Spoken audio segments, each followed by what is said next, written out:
doing well.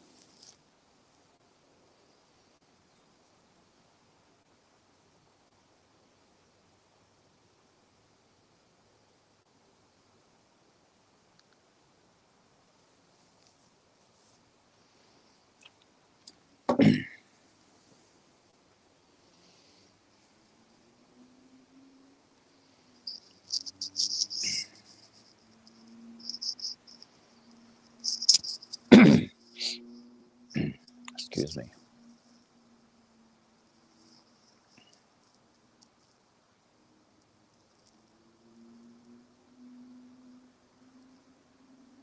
What did you guys learn this week?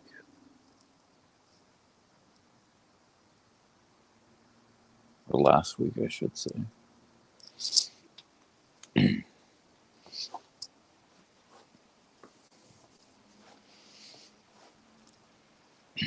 I wanted to try to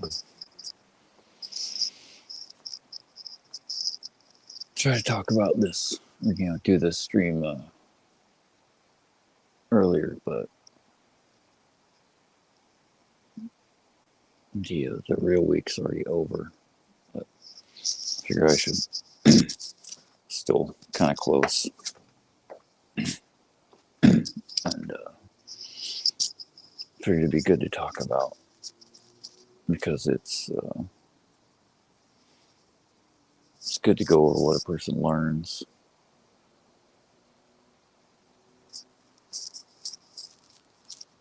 To one to help reinforce the learning as a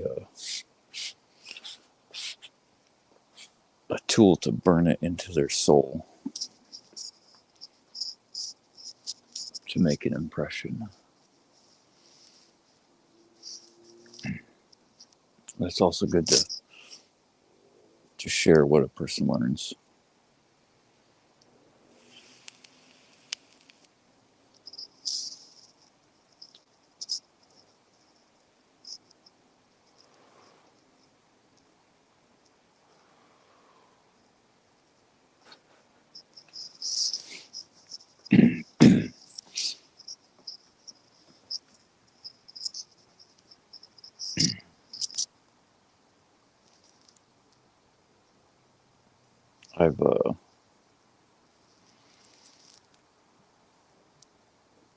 I've been trying to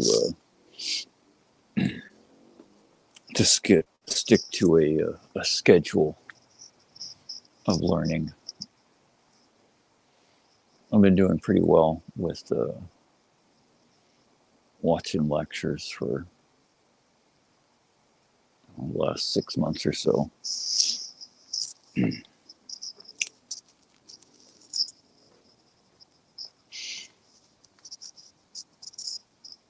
But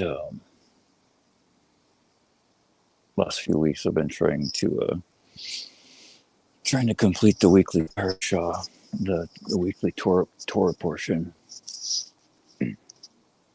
and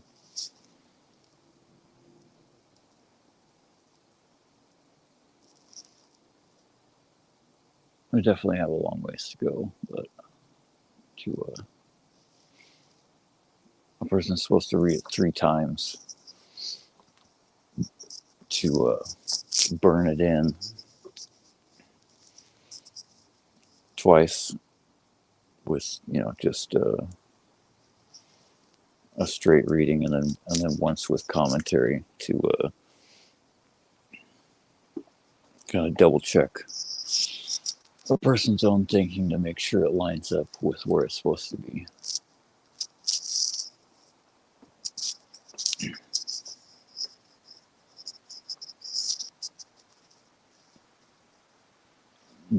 Like I mentioned before, it's kind of funny. A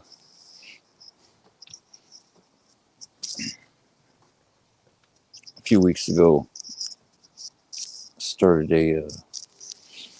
a new book of the Torah, and I thought it was Numbers, but I did get the Hebrew word right,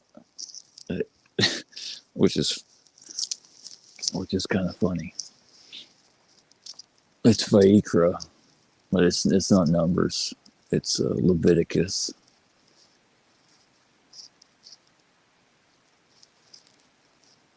Which just sounds really weird to me. Sounds Greek, which I'm not a fan of Greeks.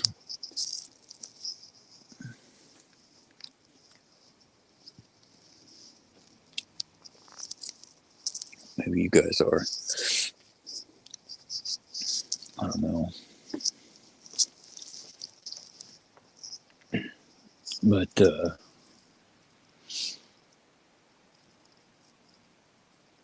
Vajikra can be really hard for just about everyone to relate to if they don't really try to delve into it and see what it's saying.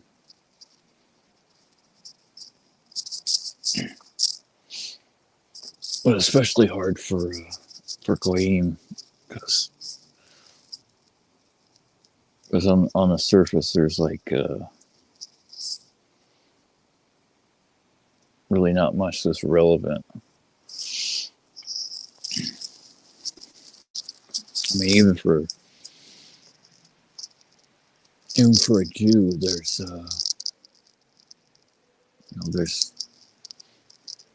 there's no Bet Hamikdash, there's no temple, there's no Kohanim.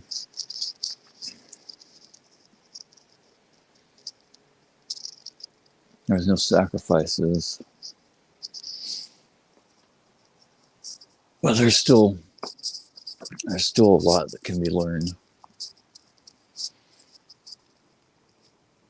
That's one thing that's important to realize and burn in about the Torah is that it is forever. And it's always relevant.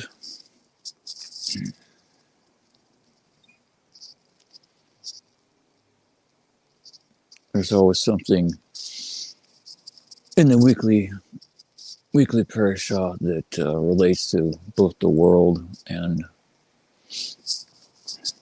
to a person's own life.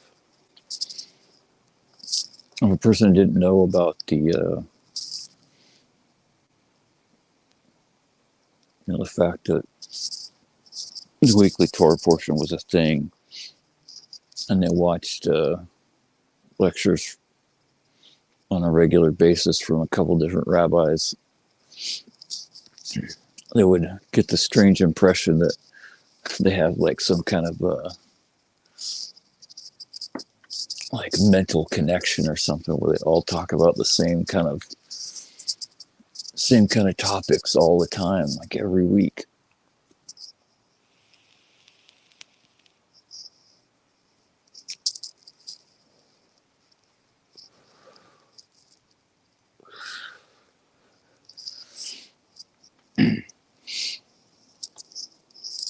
I mean, in a way, they do have a spiritual connection.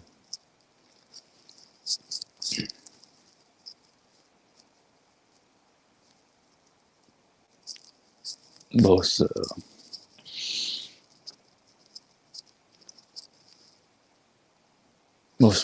because that they're part of the same nation, but also because through the Torah.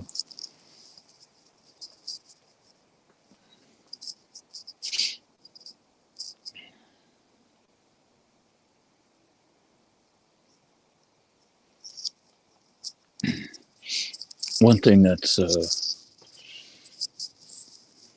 that Rev Reuben said is necessary when learning Torah for everyone is that it's good to start out with a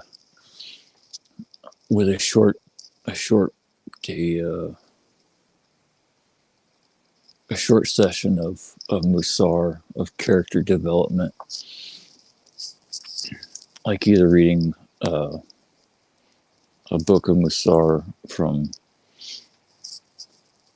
one of the more recent sages, the last 200-300 years, something like that, or even modern sages from the last 100 years, or something older like Perkei Avot.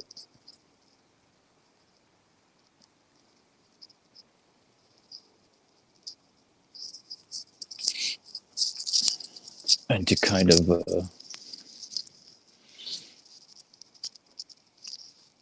read the lessons and really take them to heart, and for a person to rebuke themselves internally,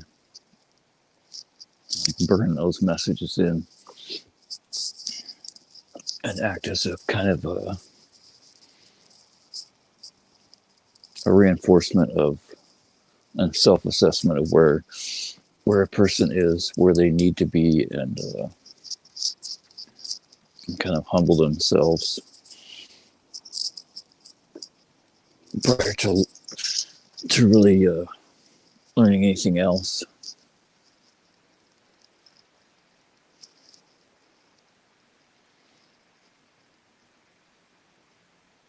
One thing he taught me, or he taught, that I learned a while ago about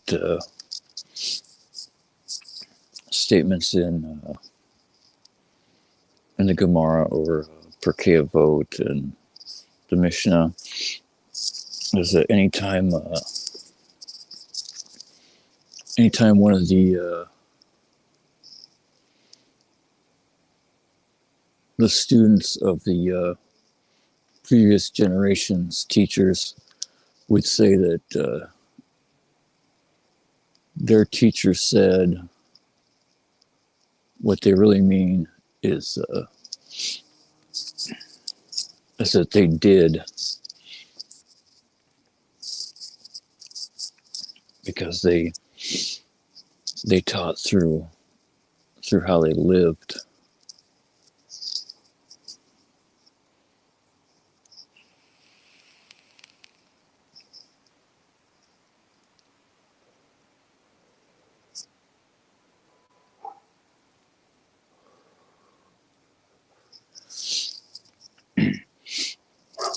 That's one of those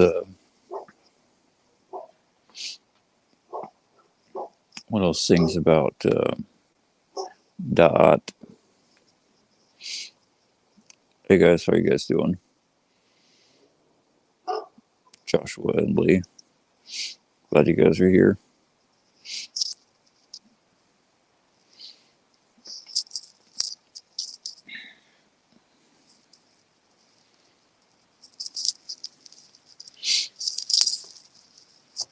One thing I was looking for yesterday and was something from Perkei Avot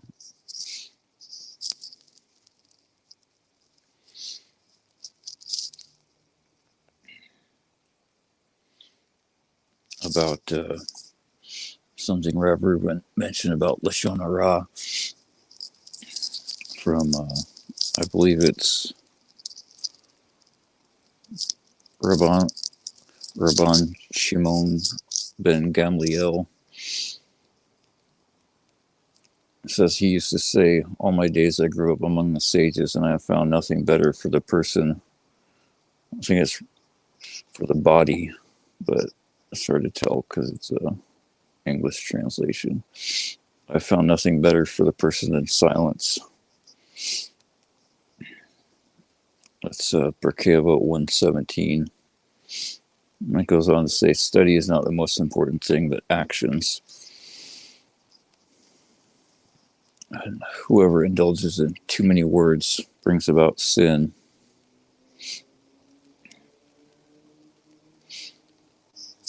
And that fits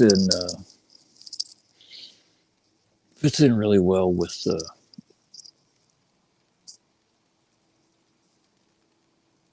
with last week's parasha.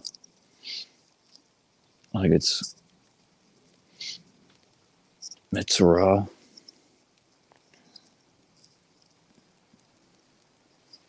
Or Mitzorah.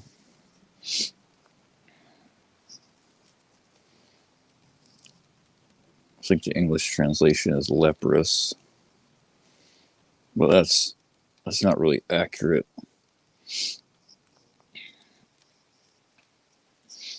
I mean, the Hebrew word is tsarat, or tsarat. It's the most common thing that people could relate it with is leprosy. It's a skin, it physically presents as a skin disease, but it's more than a physical affliction. It's a physical, people see it as a physical skin infection or affliction, but it's also a spiritual disease or illness.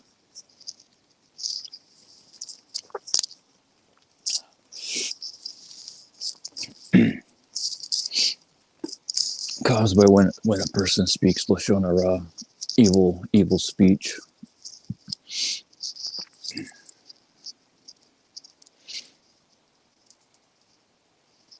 Which is not really what most people would think if they just heard it. Most people would think evil speech was like lies and slander, but that is as Motzi Shemra. Lashon hara is true speech that is damaging. Even positive things like talking about how well someone might be doing, or how good their business is, or how nice their house is, or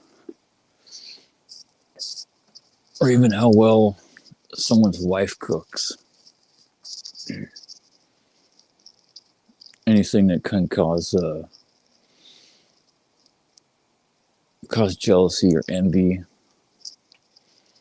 or animosity, hate.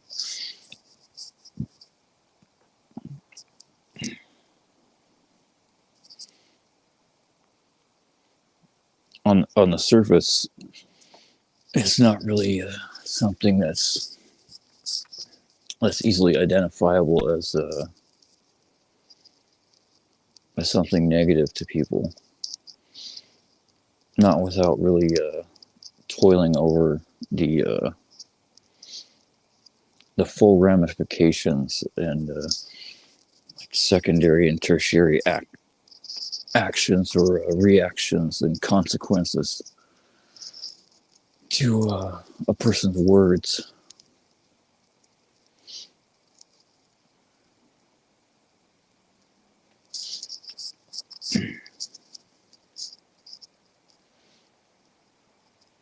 And so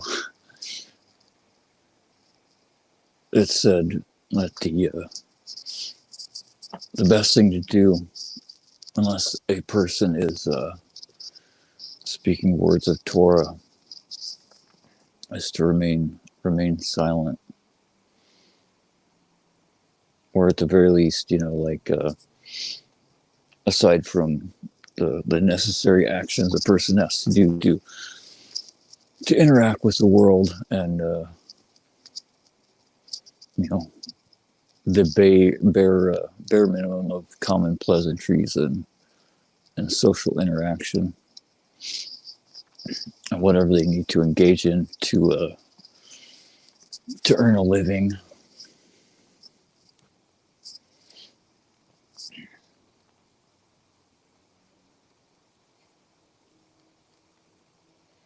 I mean, there's other exceptions, like It's more than just earning a living. It's earning sustenance, like whatever a person needs to to have food and shelter.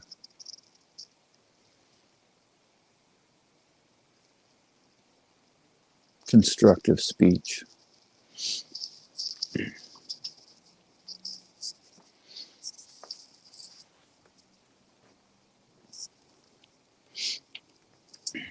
When I was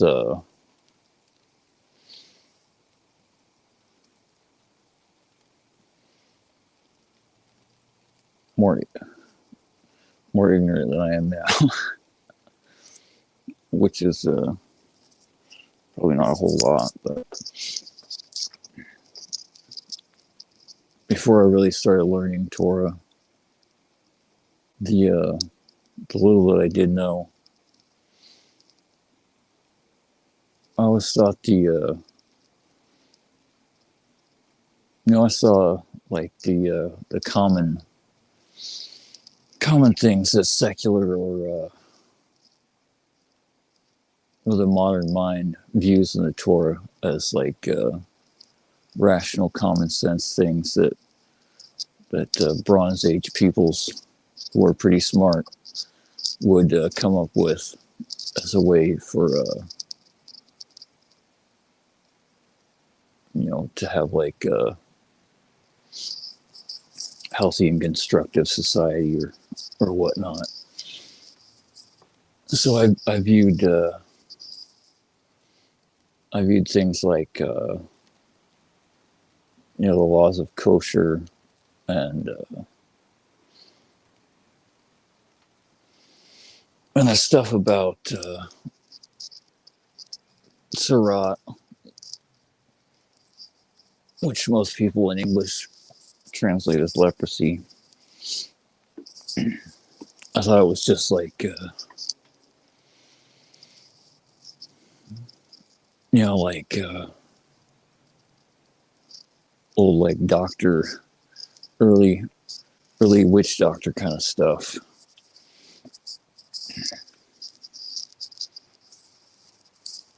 Which is wholly wrong. But there is a small grain of truth there. There's all kinds of things in the Torah that a person can look at and see and think that it's just like the witch doctors in Haiti cutting chickens and throwing their blood around and throwing chicken bones and reading tea leaves or whatever. It's like all the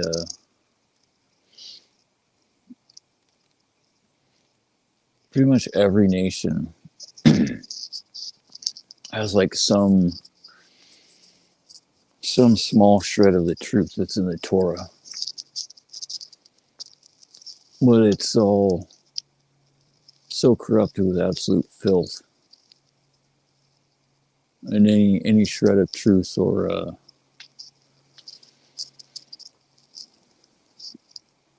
any connection to the source, if it did originate from the Torah, has been long lost and twisted.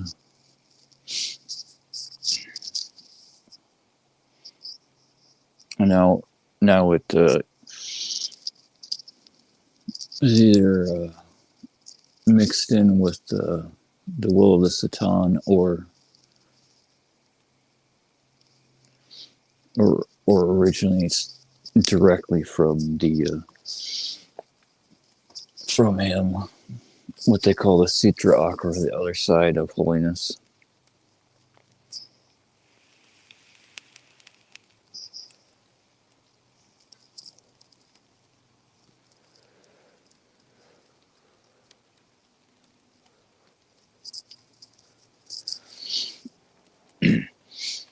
One of the things in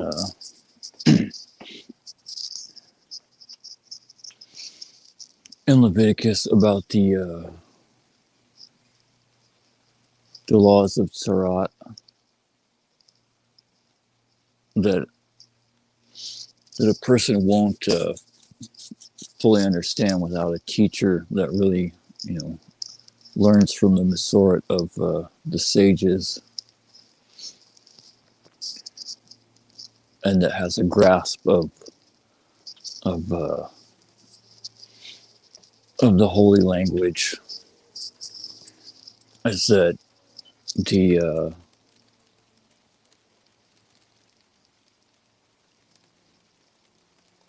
like the whole process of like there's Surat of the house, and then of the clothes, and then of the skin on the body,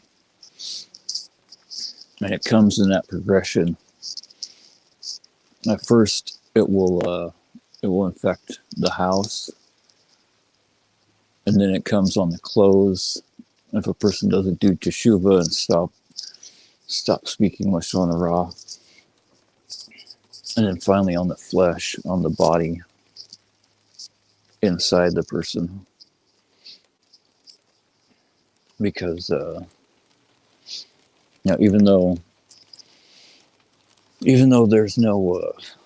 there is leprosy today, although it's not very common. There's no tzara'at, but there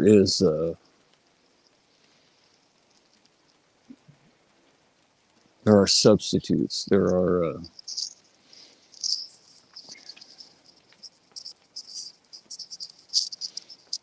other things. They're harder to see for most people.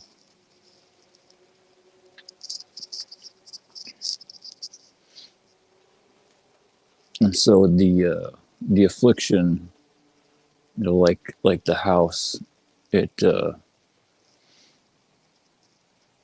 the curses that befall a person don't happen directly on their body or inside them on their person at first.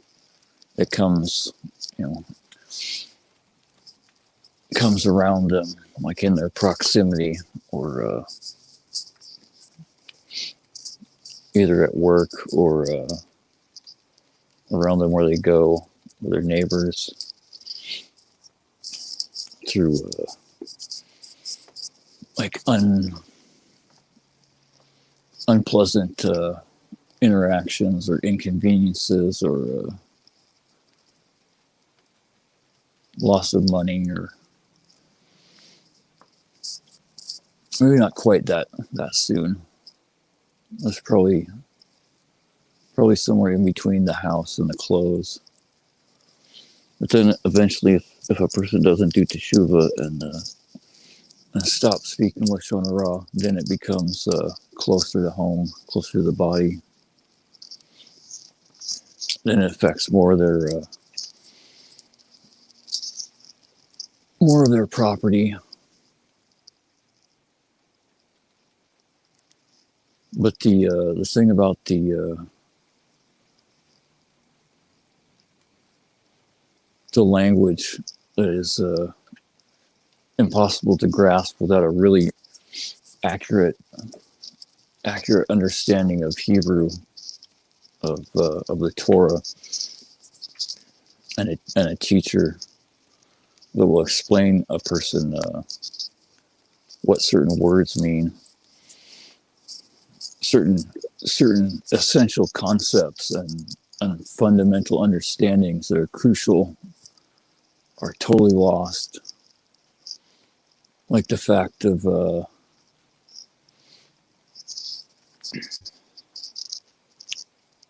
like when a person has tzara'at in their house or their clothes are on their body, they don't actually have tzara'at. Not until, in most English translations, it will be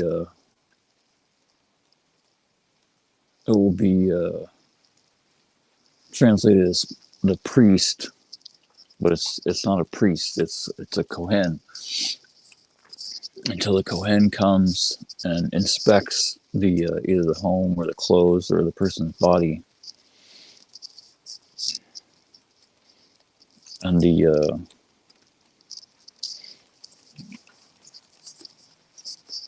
I forget the exact chapter and verse, but it's somewhere in Leviticus 14 or 15, where the Kohen comes to. Actually, I believe the first one is actually in the last parashah, where it talks about the Kohen coming to inspect the afflicted with Surat.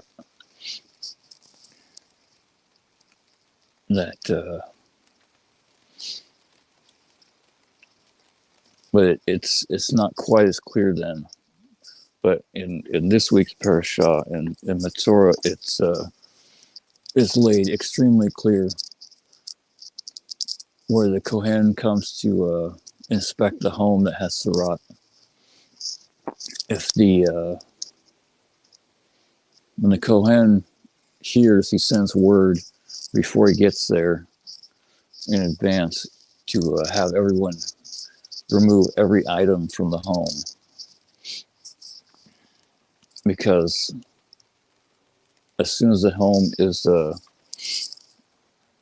declared impure,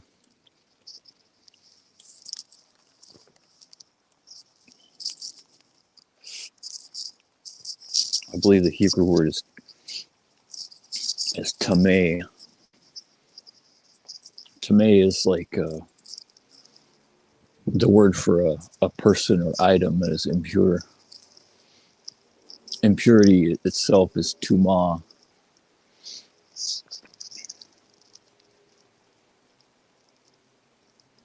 But the home or the clothes of the person doesn't actually have Surat until the Kohen shows up and inspects the home, and then the English translations will most often say like declare or pronounce that the home or the the person has Surat. With I'm not sure what the Hebrew word is, but the accurate translation is not declared or pronounced. It's decreed, because the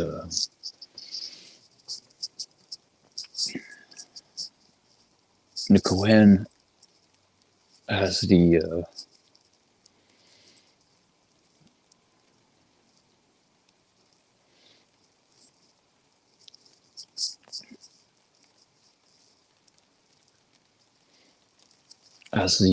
job and the ability that and the sight from heaven that his word is what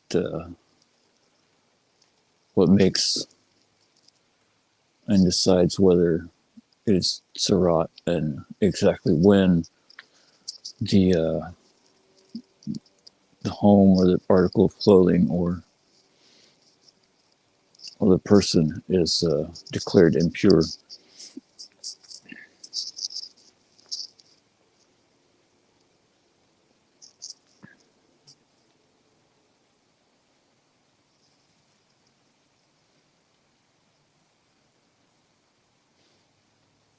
When there's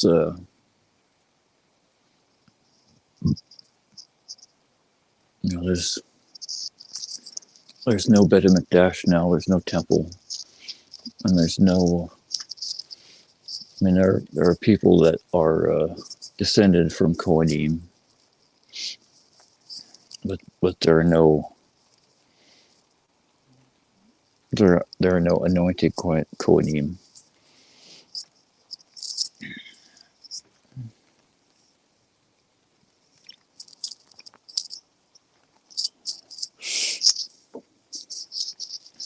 And everyone is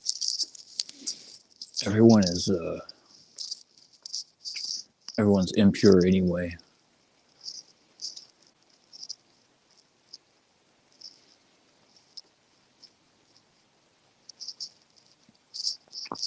Everyone has varying degrees of impurity.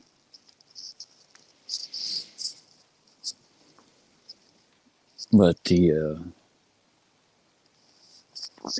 no one can be totally pure until the Mashiach comes and there's a bit of Mikdash and the Kohanim are anointed again. And they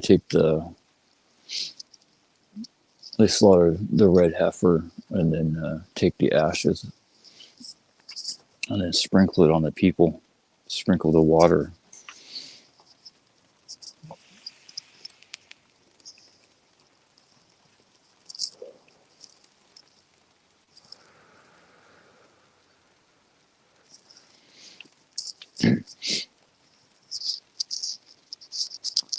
There's a lot in the Torah that makes a lot of perfectly logical sense to a lot of people.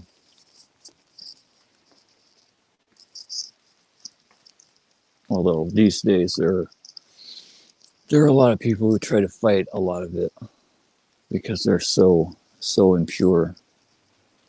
I can't stand to hear the truth, even though it's pretty obvious.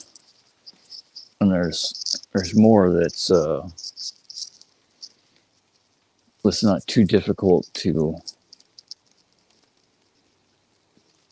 reason out through using a person's intellect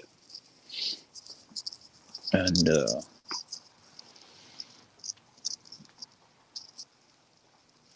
deduction and inferring one thing from the other.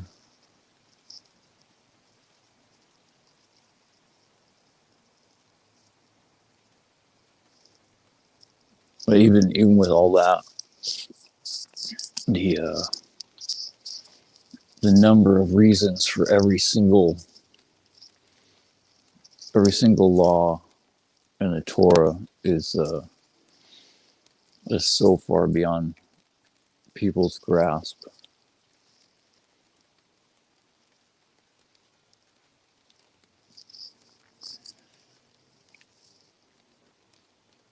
Like most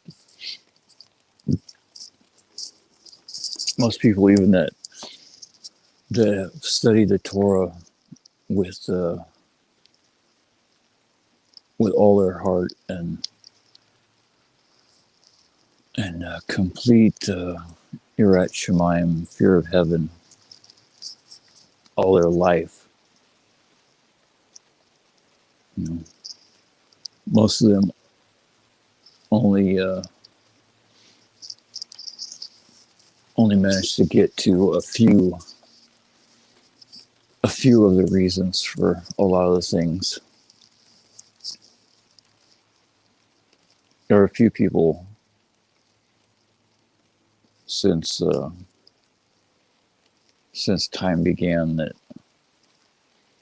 saw a lot more.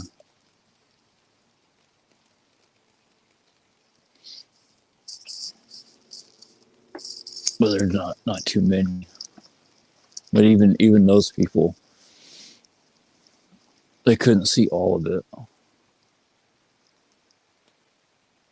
because only the creator of the worlds can see it all.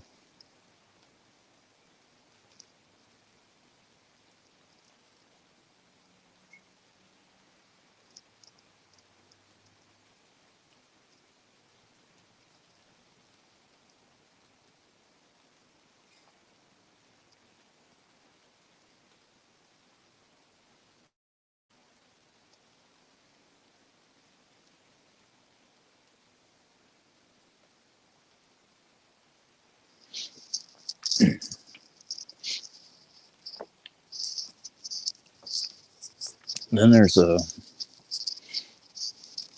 quite a few of the laws in the Torah that make absolutely no sense to to human understanding.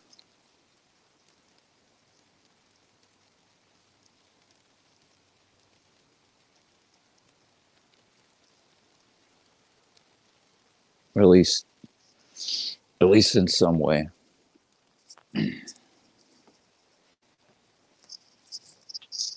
Laws like circumcision.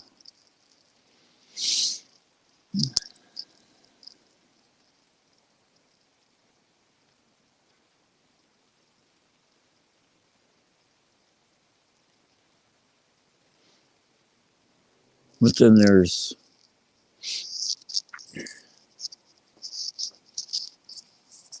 certain specific things in the Torah about certain laws of both the written Torah and the oral Torah that prove that they're from heaven.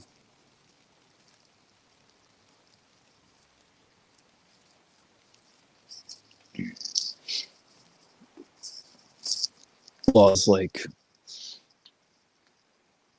the circumcising a male-born son on the 8th day for the Brit Milah. I mean, it's crazy enough to chop a piece of your body off, especially in a religion or a way of thinking and a law that comes from God, where it says everything that He does is perfect. So, to human logic, it doesn't make sense that why would God make a perfect human and then give the Torah, give a set of laws that say to sort of say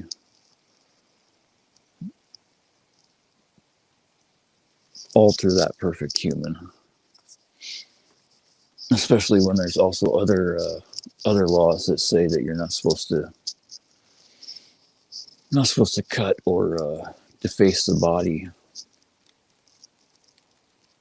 So how do you rectify those two?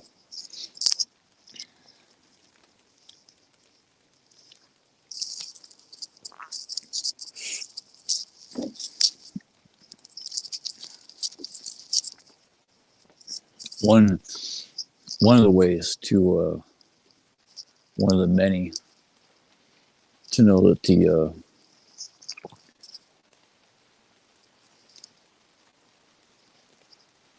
Torah is real. It's from the one and only Creator of all worlds, everything a person can see and can't see.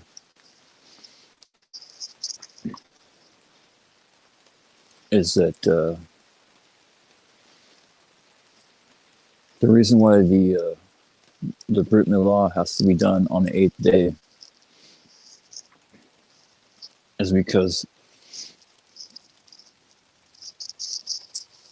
that is when the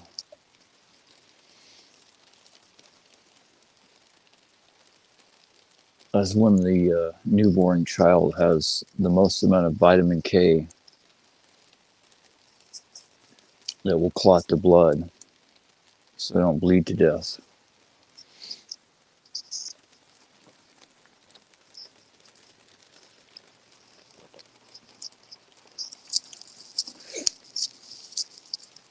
The vitamin K level constantly rises from the first day that the child is born until it peaks on the 8th day.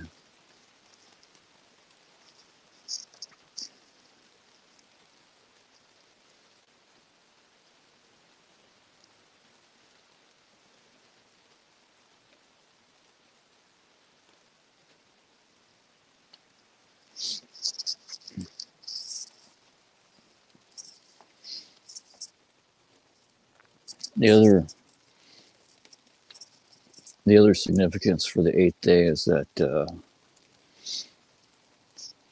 just as this is cutting off a piece of flesh from a newborn baby seems totally unnatural. The het is the eighth letter of the alphabet, the Hebrew alphabet.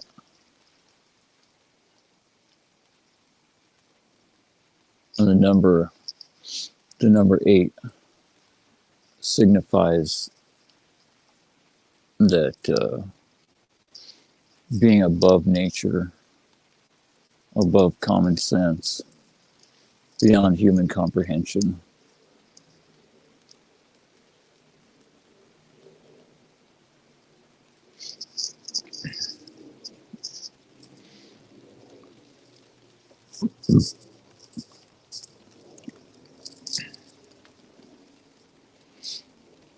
That's why in the numerical system that most people use now, the 8 is represented by like a never-ending double loop.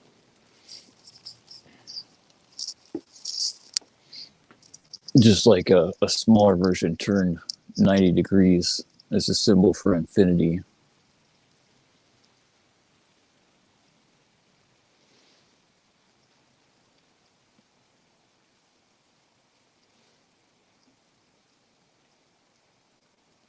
This signifies that the Brit Milah is from the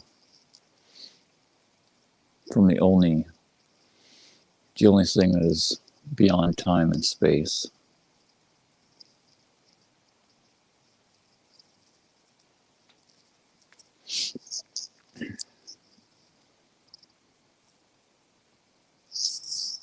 I used to be, I mean, I still am very ignorant and arrogant, but just slightly less so.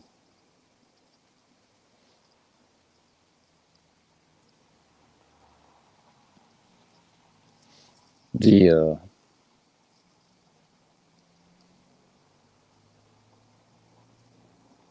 things a person thinks with their own understanding are 99% of the time going to be at least partially wrong, if not wholly altogether wrong. Without having some kind of a roadmap, some kind of a guide, and a teacher that a person submits themselves to.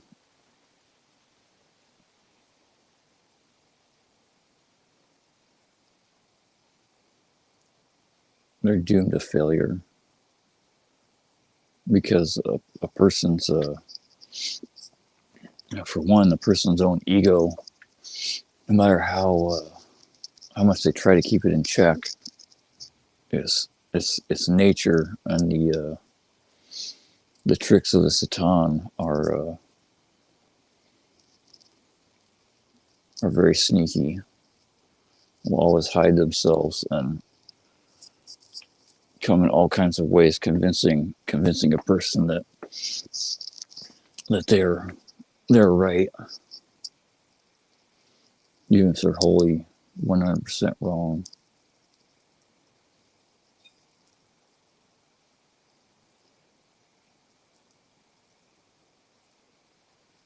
No matter who they are, or where they come from.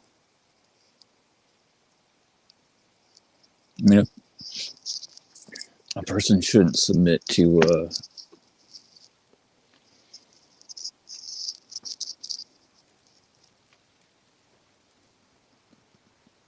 absolute lies, or without any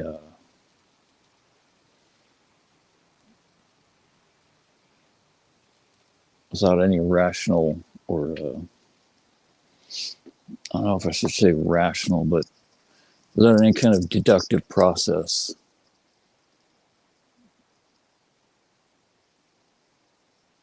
In that case, you're just person just stupid.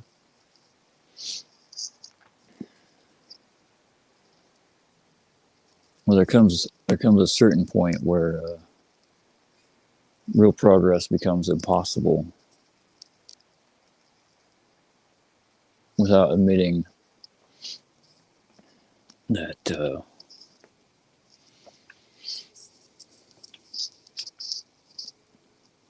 the options for failure are pretty much near infinite, and life is very very challenging, especially if a person really wants to find the truth and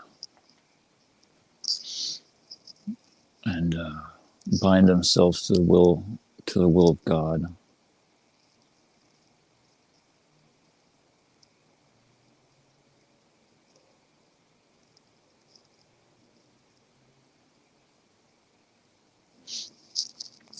Eventually, everyone, ideally should not listen to other people. That road is a long, long way off for everyone.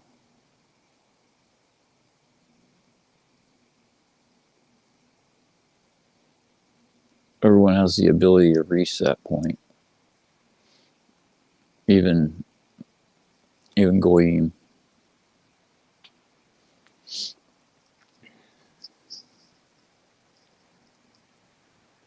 But I think you can just wish for that to happen and think good thoughts or say some magic words and spend a few days, months, years, and you're on the road to success is definitely the whispering of the Satan.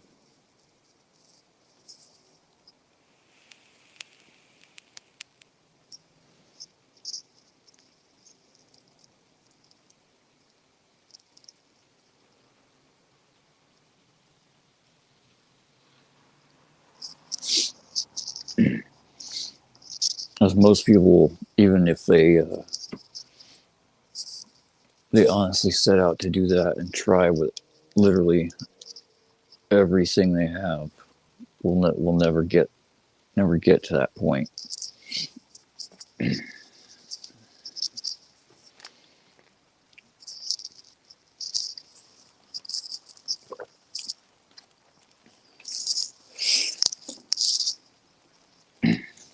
And for myself personally, I don't know, maybe there's some kind of clarity that comes at some moment where you just know.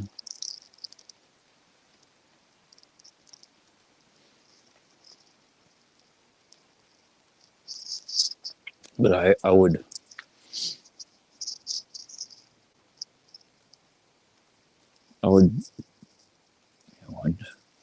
until that threshold is passed, I would just be too afraid of being fooled.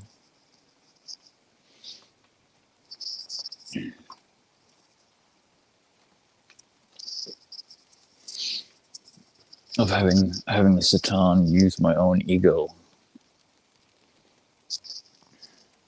against me, and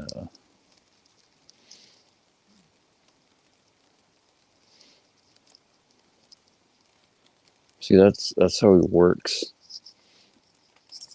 It's once a person gets away from the impurity far enough for long enough,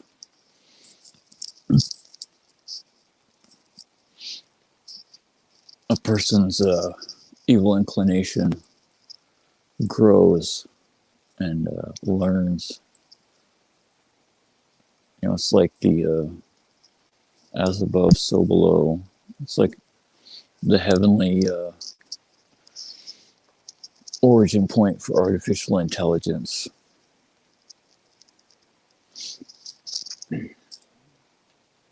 It it grows in strength as a person does with their devotion and as they cleanse themselves.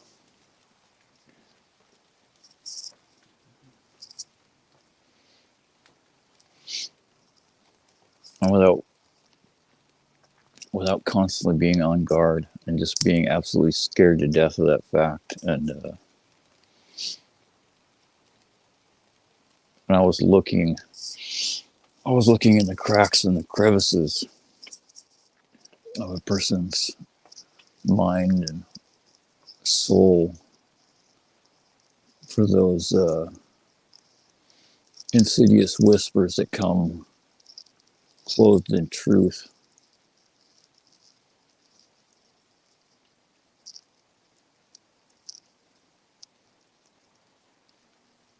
Only then is a person really safe. As the second a person lets their guard down,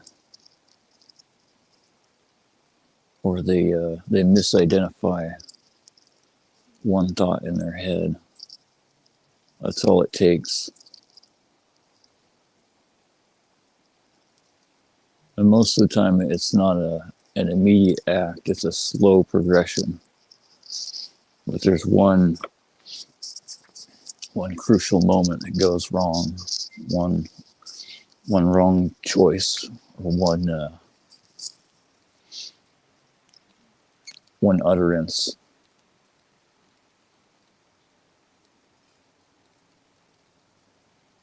that changes the direction of everything.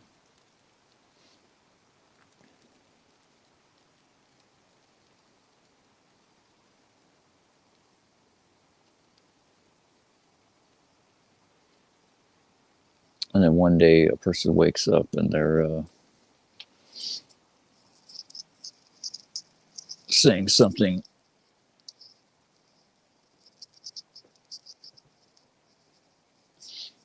wholly against the Torah, like God needs you,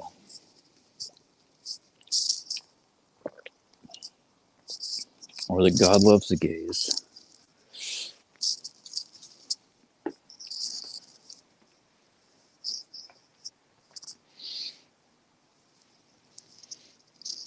I mean, he might. He definitely does have the only the best of everything to give to all people and all souls. But that doesn't change the fact that he made this world with rules that can't be broken or set aside, because his word is the truth, and it is forever.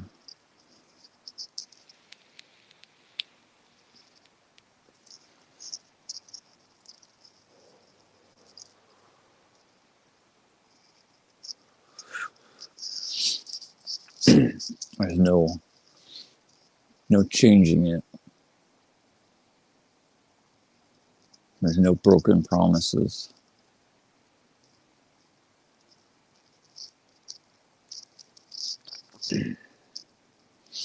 That's one of the many ways a person can tell that the New Testament is total garbage.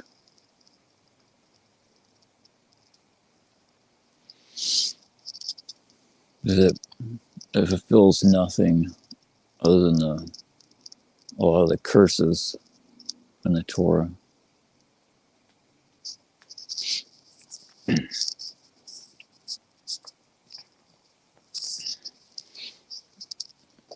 And it contradicts whole lot.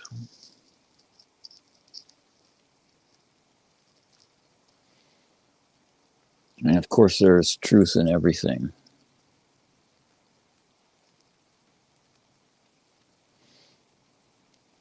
But that's how Satan grabs people and turns them into his soldiers.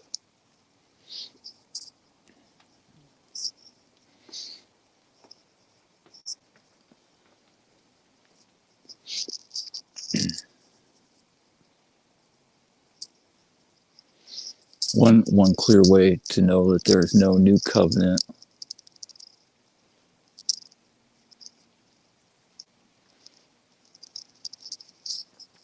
is that the Jews still exist. This world still exists. People are still here.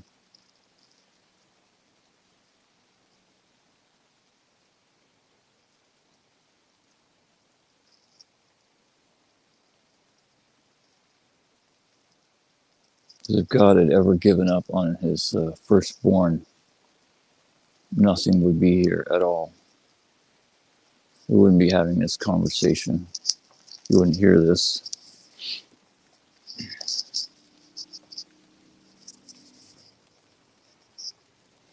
If you look where your book claims to come from,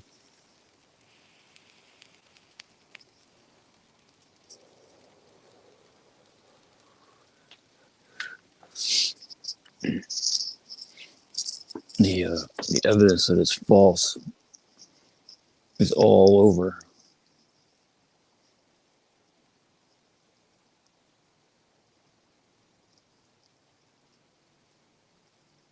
I don't know if it's in every verse,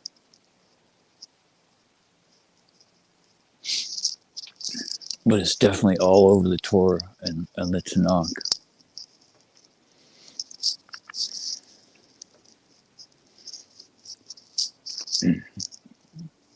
Like at the giving of the Torah at Har Sinai, when all of Israel was present,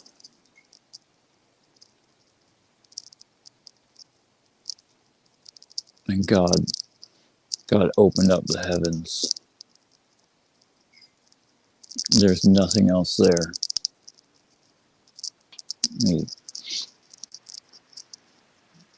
He literally says, "Look and see. It's only me. There is no other."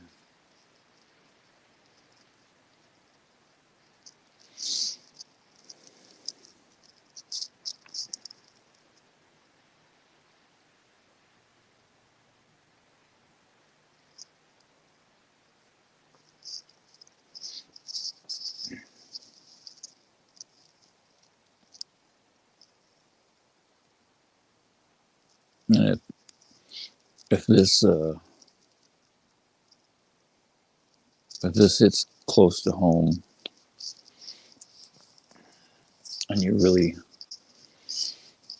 you really take it into your heart,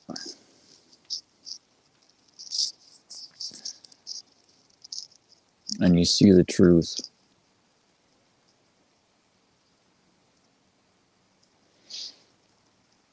I know it's probably going to really hurt. It's probably going to feel like the world is ending.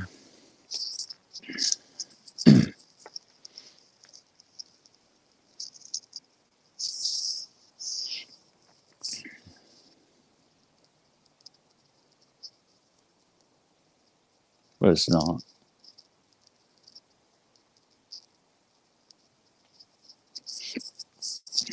It's just it's a few things. One, this is Satan coming to try to drag you back in the hole, to keep you from was really the light.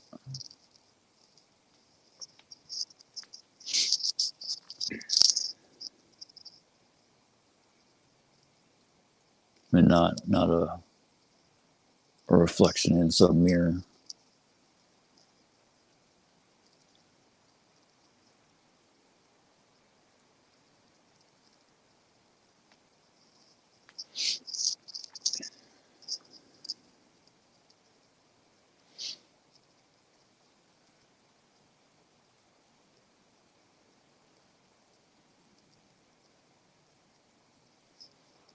I should have talked about this a long time ago, but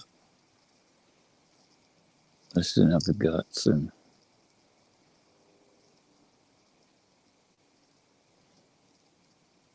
so many other things.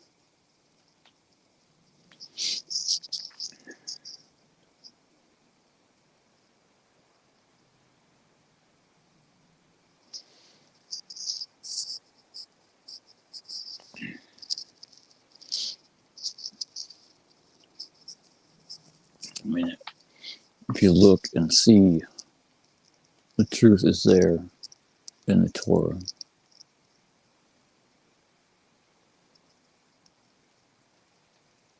I mean, Jeremiah chapter 10 of Jeremiah,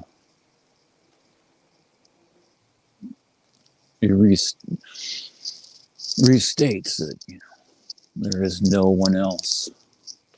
Then he goes on to talk about the Goyim cutting down trees and decking them with silver and gold.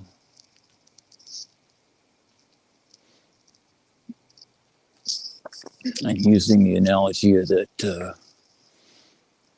their gods have no eyes.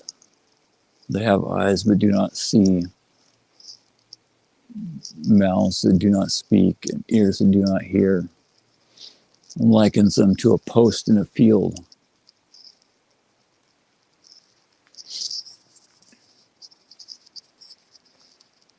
I mean, even every atheist scholar that has researched the Torah admits that Yirmiyahu was at least like 800 years before the dude. So there's, and like almost 2,000 years before anyone celebrated Christmas.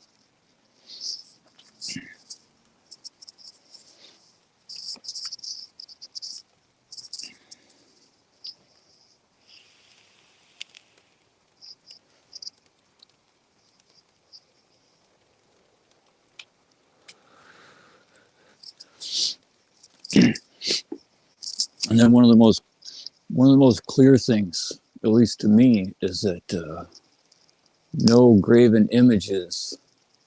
You shall carve no shape out of wood or stone.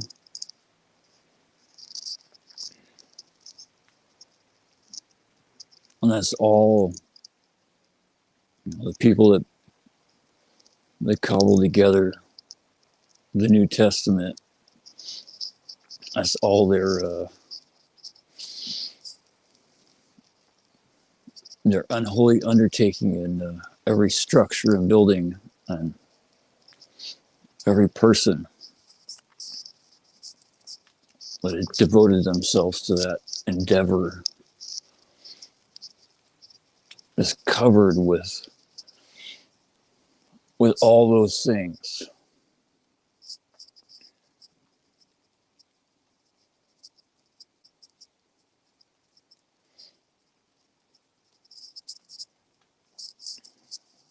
So I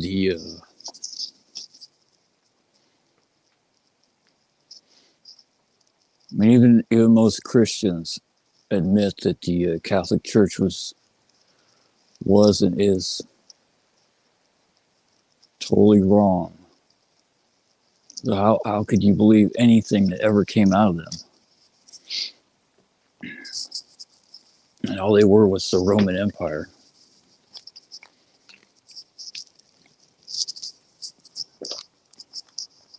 All they did was latch on to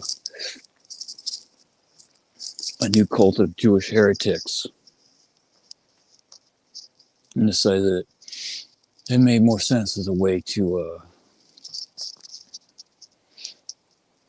keep their crumbling empire alive.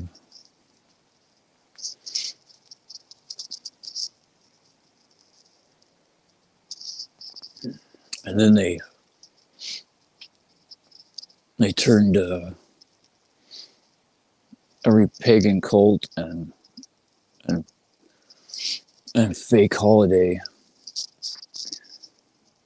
wherever they went into blobs of Play-Doh, and they just kept mashing them all together. And Christmas is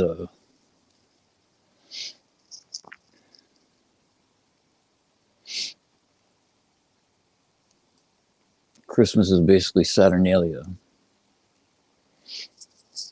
a festival where idol worshippers got drunk and committed incest and then ate babies.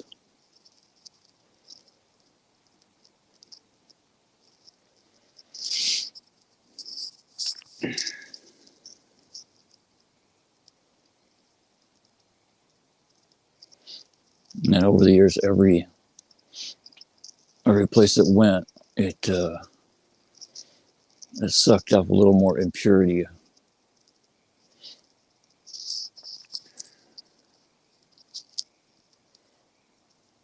Pagan idol worship from Germanic and Nordic tribes,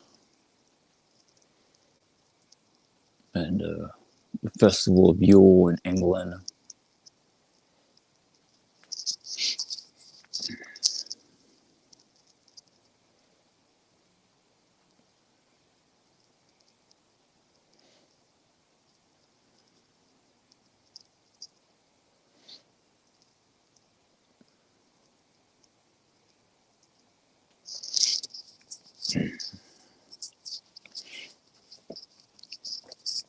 And then Easter.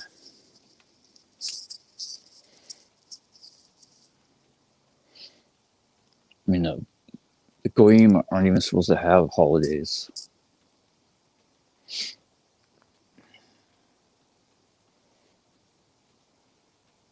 There's no, I mean, other than Yom Kippur and Rosh Hashanah,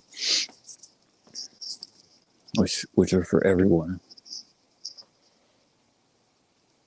But even then, there's no. We're not supposed to fast or feast.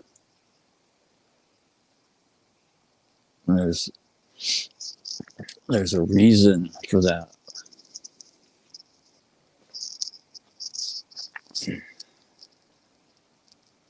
Because everything else is fake.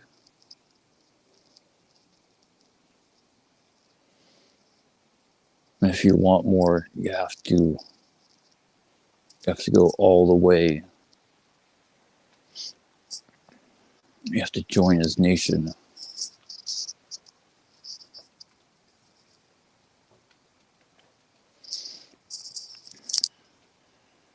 But it's definitely not easy.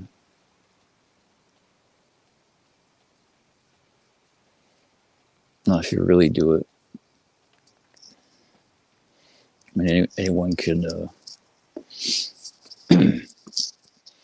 Anyone with a few $1,000s can just go to any Reformed synagogue of heretics and get a scrap of paper that says they're a Jew.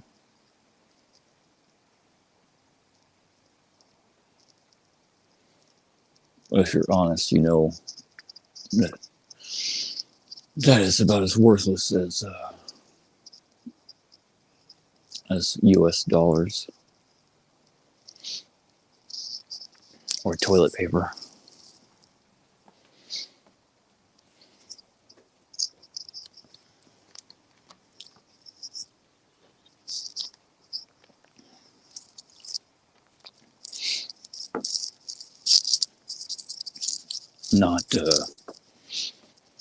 Not peak COVID toilet paper though. Like salad days toilet paper.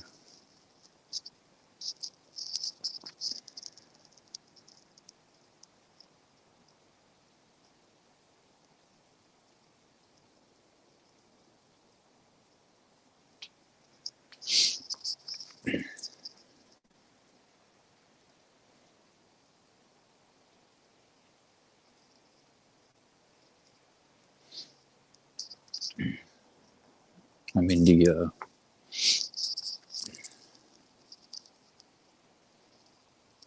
proof for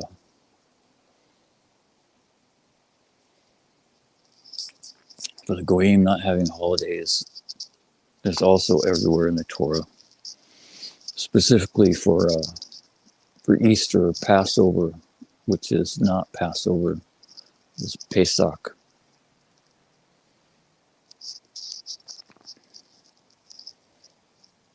It says in Shemot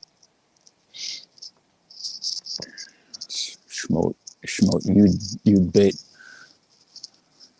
Exodus 12, towards the end. I think it's like 40 something.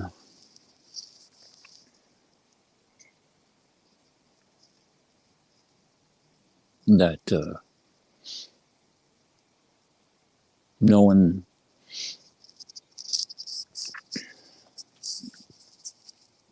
none of the foreign workers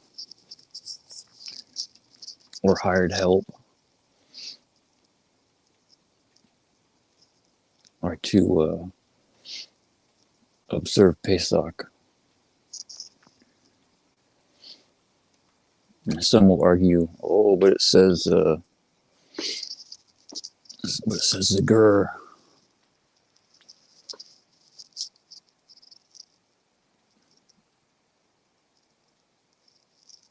And it says that they were circumcised.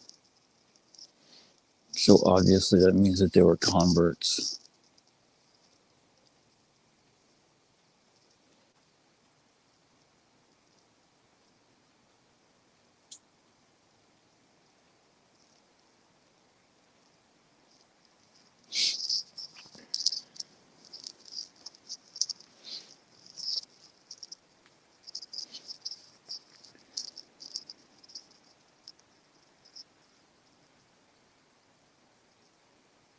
And just because you went to the hospital when you were a kid,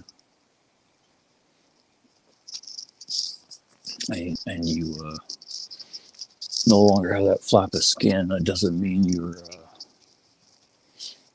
See, that's where any other language wholly fails at conveying the whole of the Torah. What a person really needs to understand and know, not just not having a flap of skin.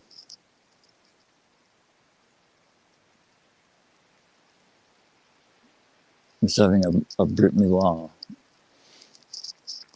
It's the act done in a certain way with a certain intent.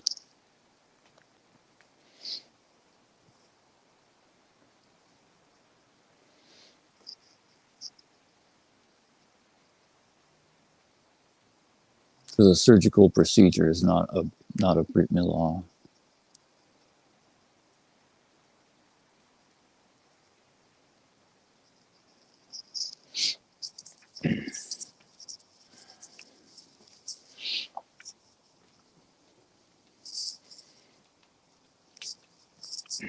The other part about circumcision that doesn't make sense to most human logic, but the Torah, the knowledge and the thinking of the Torah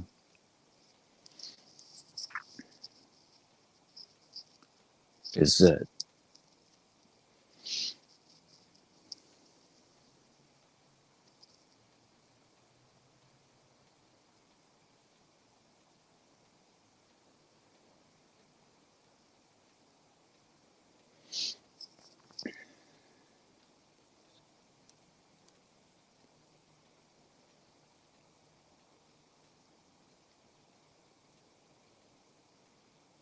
I am a man adrift in the ocean.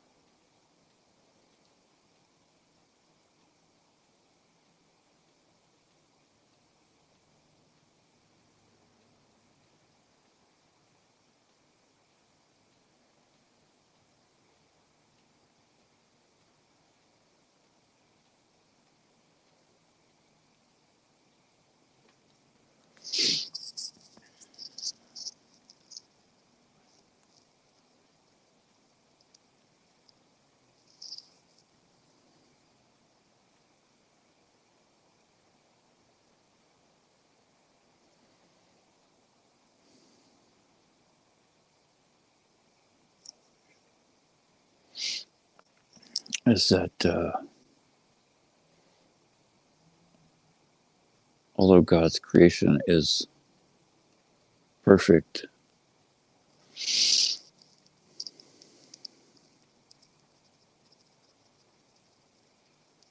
people still have a job to do.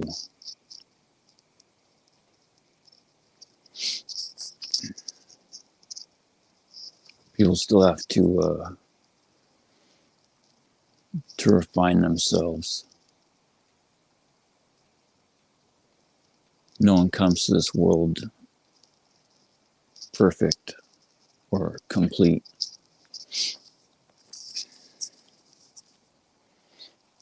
Otherwise, there would be no reason to be here.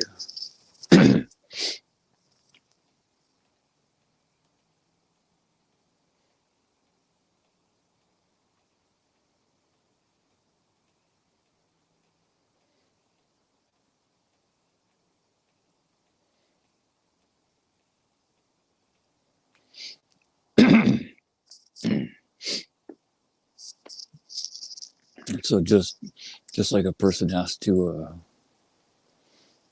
refine their midot, their character traits, to transform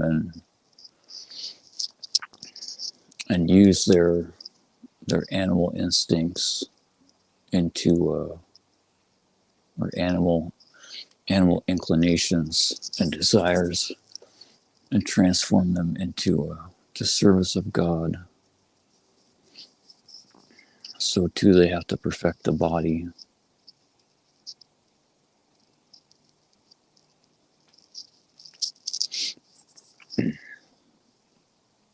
And even if that weren't the case,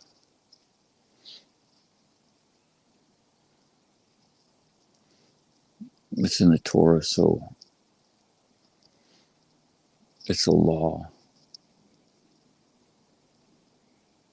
There are certain things that just don't make any sense whatsoever, like the red heifer.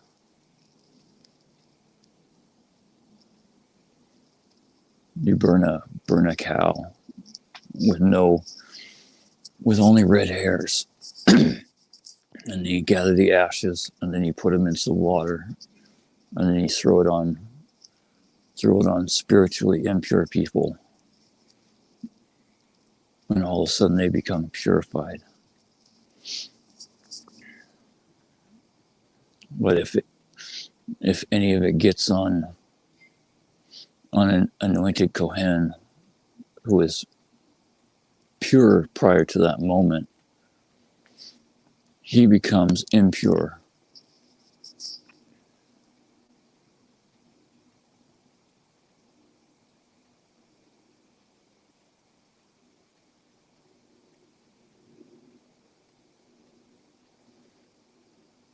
Certain things are just wholly beyond people's grasp and understanding.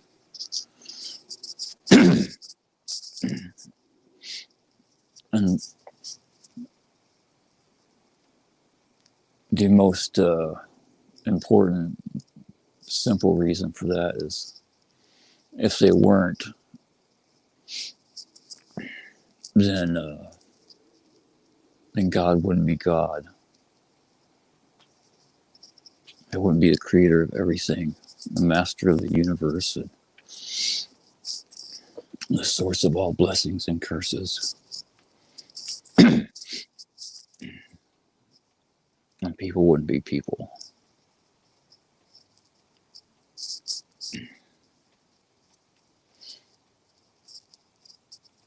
And it comes to show us that certain things are just beyond our grasp. And at a certain point, after a person has investigated and toiled and reasoned and deduced,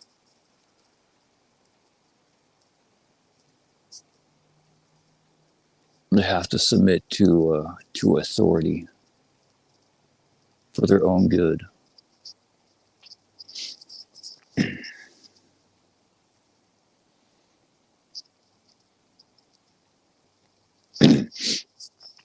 everyone gets to choose what that authority is, or what they submit to.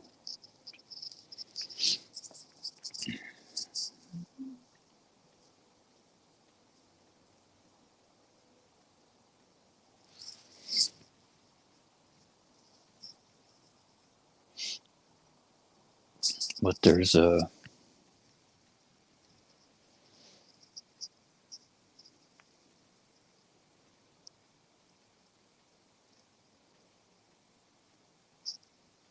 only one end if you don't submit to God and His will.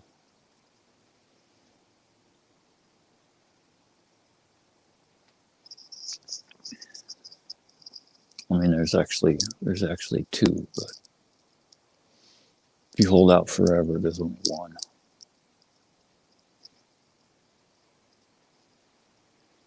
Eventually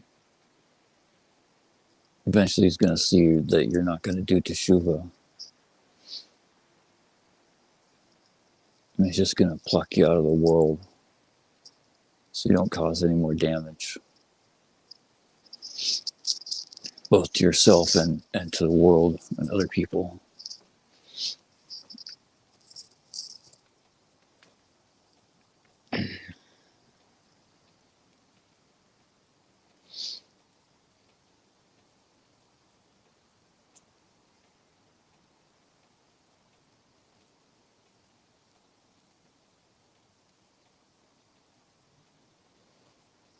I was thinking about magic words.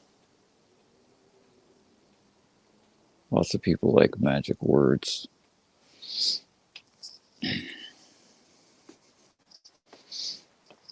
Most people think about stupid magic tricks or the things most people think are nonsense or superstition that are based in evil and sorcery.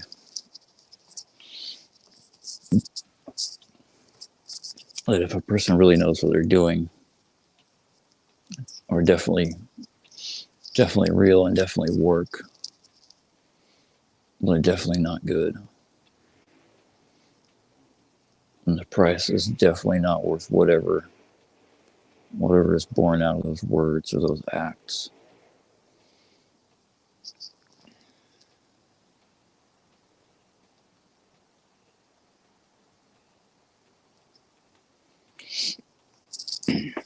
But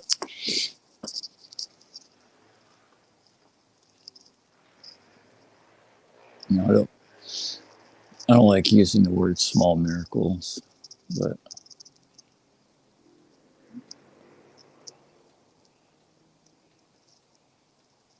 I've had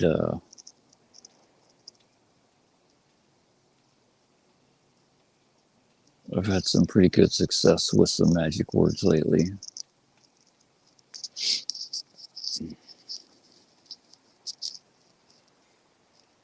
Nothing most people would consider miraculous, but it's all in the a matter of perspective.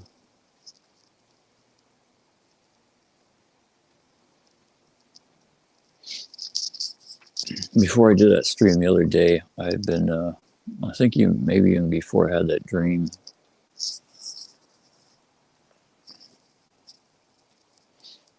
I've been kind of feeling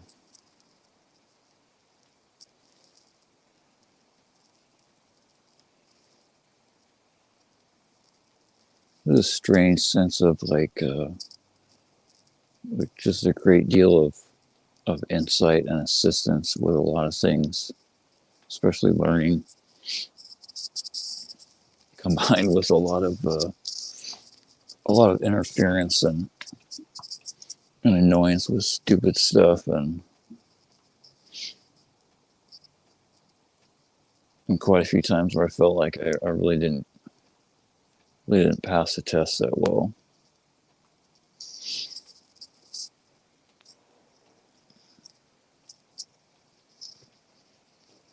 I know it's all from Him.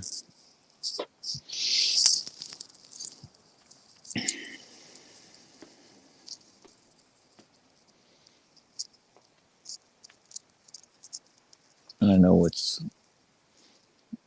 I know it's good,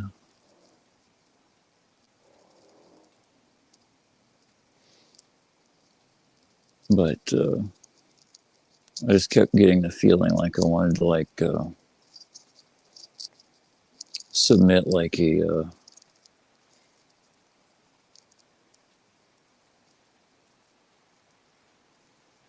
the runt of the litter, or a beaten dog. Just lay down and roll over. Please don't eat me.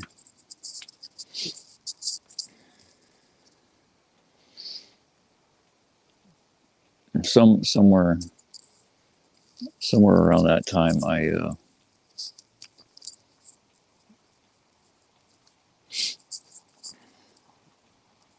mean, I've used this before, but not so intently.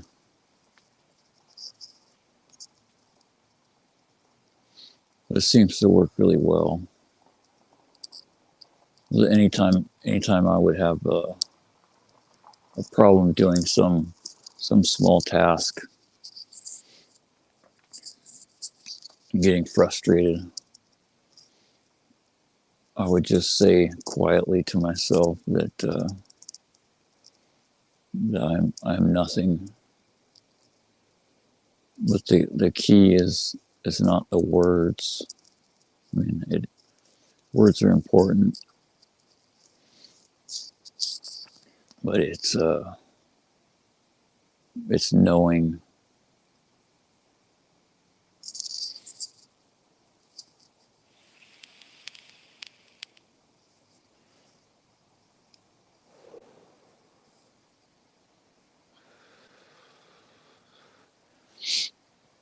But even still, there's the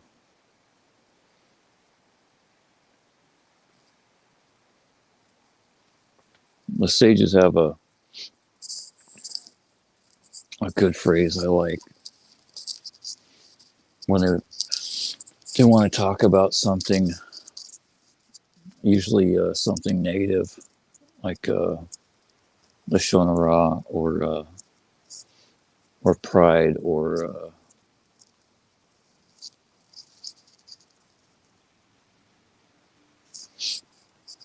ungratefulness. They use the phrase, like a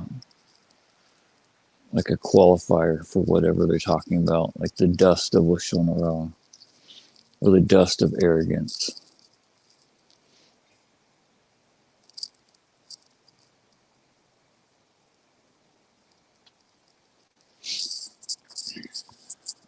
And most of the time, it's only inside,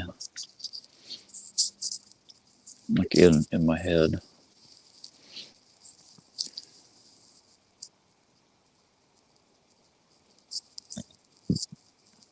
It still feels disgusting though.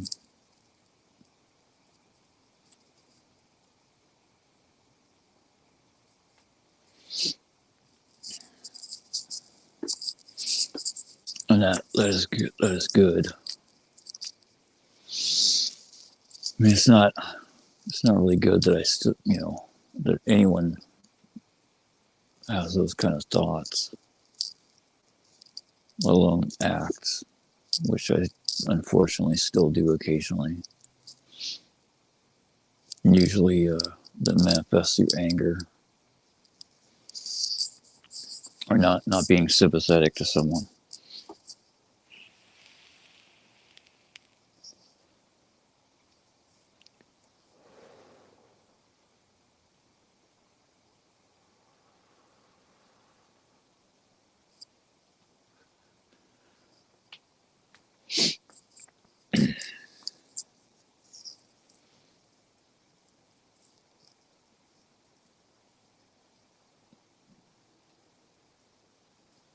But it's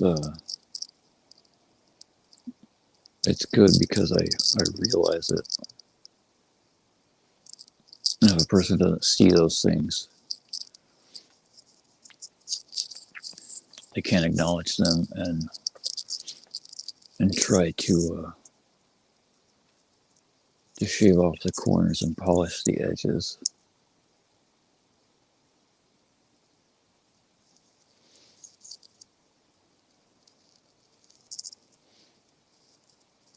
That's another thing I've thought about lately is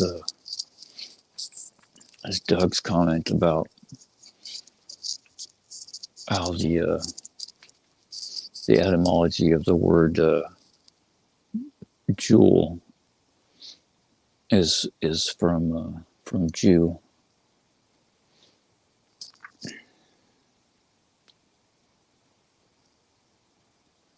And if a person knows the Torah, I don't see how they could not see that.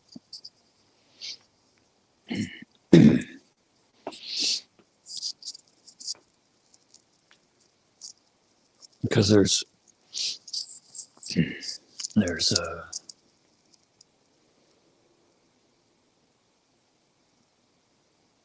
two clear examples in the Torah of the relation to gem cutting.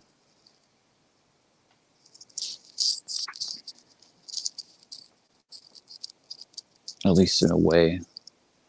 But the odd thing is they're totally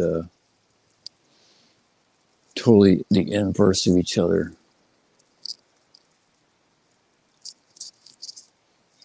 The purpose of a Jew is to use the Torah to refine their midot, to refine themselves and their soul.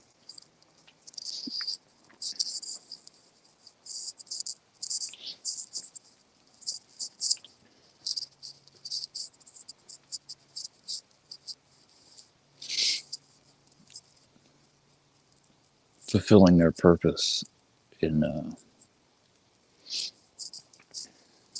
this world, and then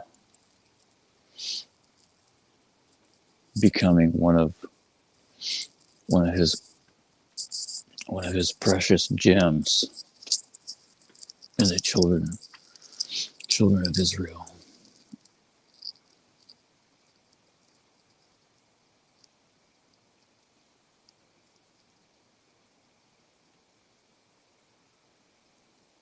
The other one is more etymologically related to precious stones.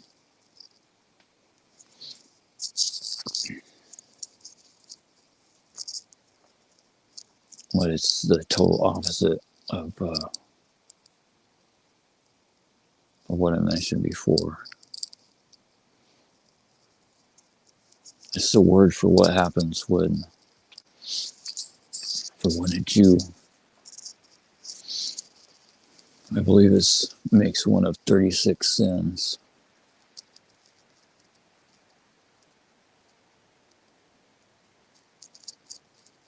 They get cut from his nation. Not permanently.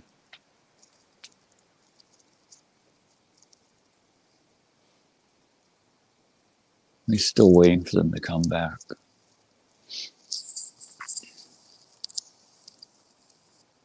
But they're definitely on a harem.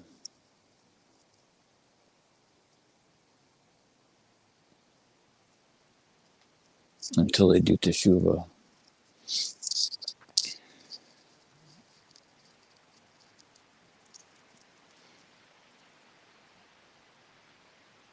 I'm not sure if I mentioned the word. It's karet.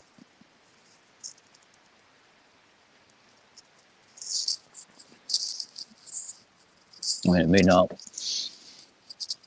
be academically, etymologically related to the word for weight of gemstones, carat.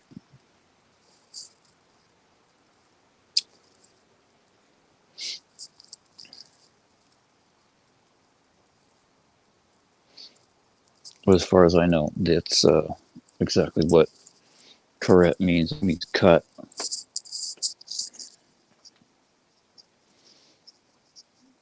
It means they've not only severed their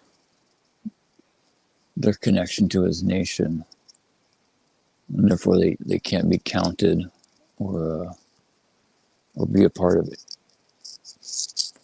anyone that is observant. They count like a goy.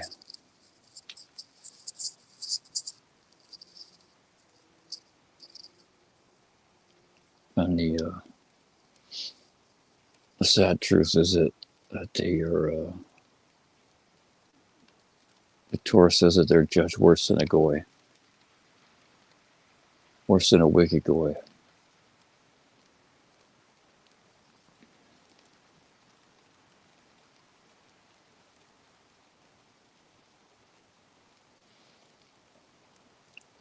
One of the sins of Karet is eating chametz on Pesach,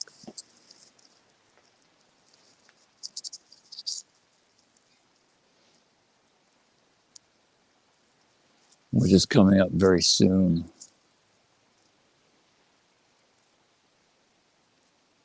And if you're a Jew and you don't know how to keep Pesach, and you want to do Teshuvah, you should really watch Rabbi Earl Rubin's video about preparing for Pesach from a couple days ago. There's a lot to know.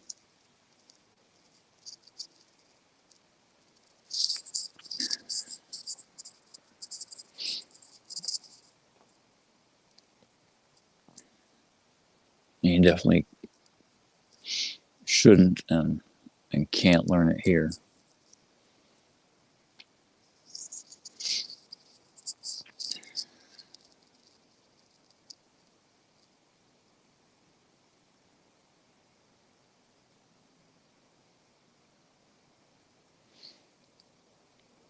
Pesach is one of the most important, if not the most important holiday. I mean, lots of Jews like Purim because it's like Halloween and fun, and they get drunk, or they go to synagogue on Yom Kippur because I think that atones for their sins, but that only atones for their sins if they've done teshuvah. Fasting and going to the synagogue on Yom Kippur is totally worthless. It's actually probably even bad if a person hasn't done teshuvah. I may not be 100% accurate on that though. I have to learn how to watch my words better. But the reason why Pesach is so important is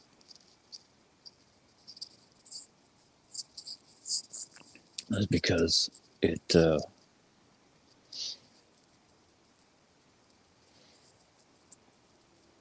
is the time where he took you out of Egypt. Like this time right now, you're in Mitzrayim, 3,334 or 35 years ago. I forget which. You yourself, if you're a Jew, you were in Mitzrayim. I know you probably think that sounds insane.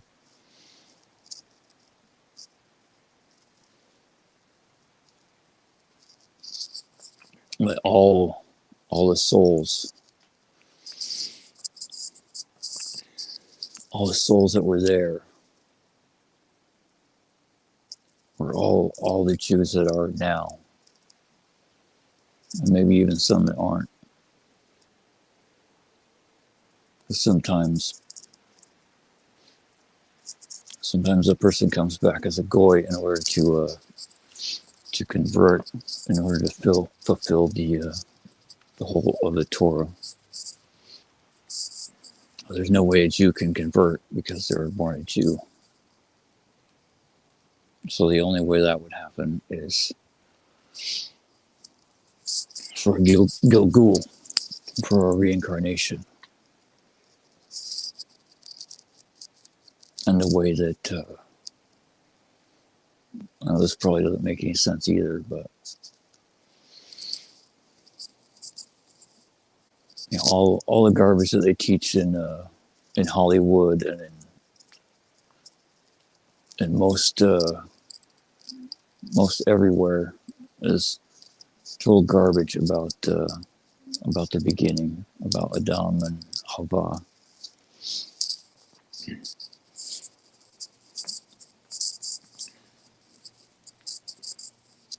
There were the reason why it says that Hava came from Adam was because literally they were one soul. It's where the term other half comes from. It's why when certain times where you meet a person and you have some especially if it's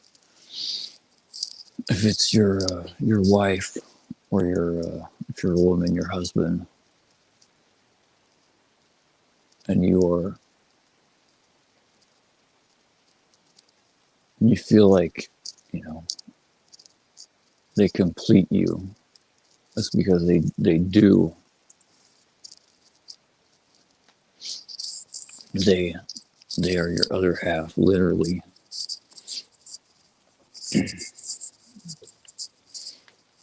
In Shemayim, in heaven, before the souls go into the body, before they're born into this world, and placed in the growing child in a womb, in their mother's womb. The soul is separated, and one half goes in one body, and the other half goes in another body.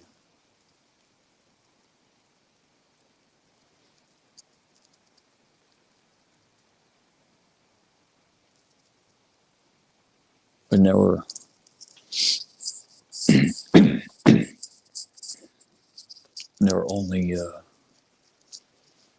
there was only Adam, and everyone came from him. Not like people think, like they had kids and there was a baby. I mean that's part of it, but the soul, the thing that gives people life,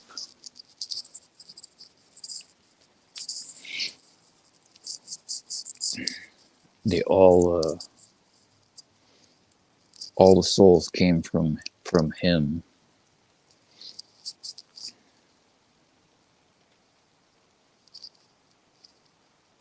And that's the way it works from Adam to now to whoever you are and whoever your kids are.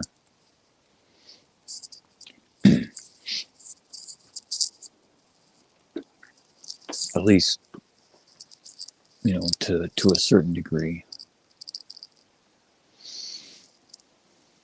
This is all way beyond people's comprehension, though, or grasp of understanding.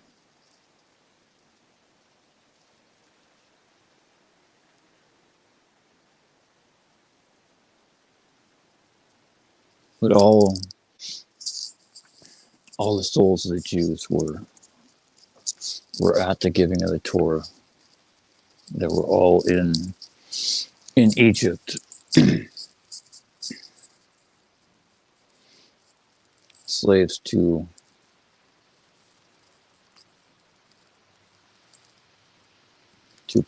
Pa'o.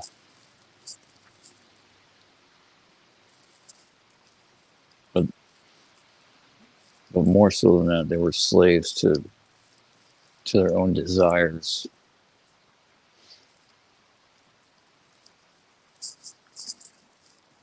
Mostly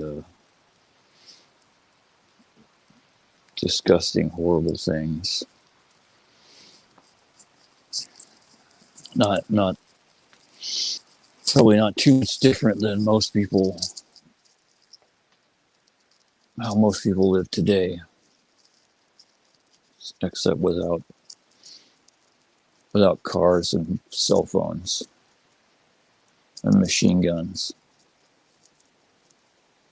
This had stone tablets and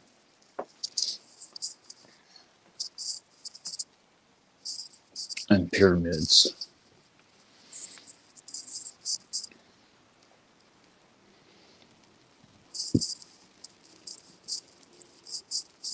But they all still love money and their own egos and worshiping everything other than the one true God, the one that made the worlds, created and formed the worlds, gave them life, air to breathe, and food to eat.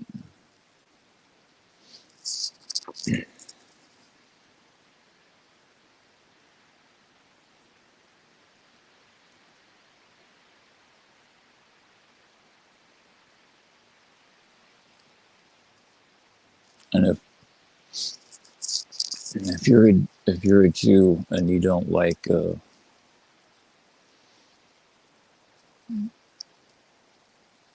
don't really like religion or feeling obligated to do any of this stuff,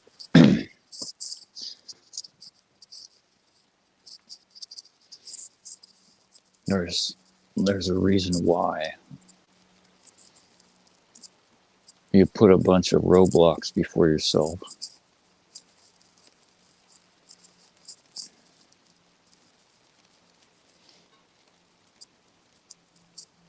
that are literally stopping you from doing what you're supposed to.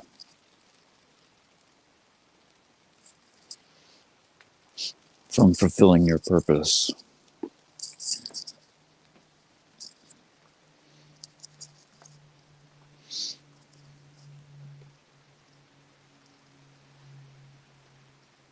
And in doing that, not only are you causing all your own problems, just like everyone does, but you delay the Mashiach, the redemption, the real redemption.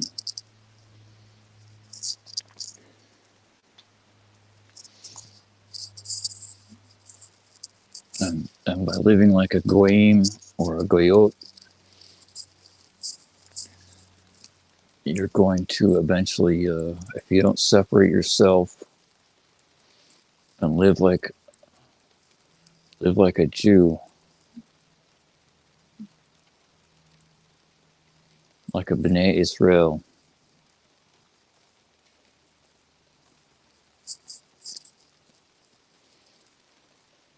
you will be separated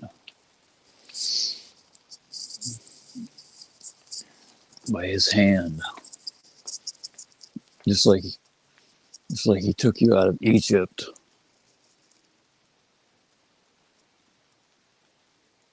And He did everything else. All the blessings and all the curses throughout all of history.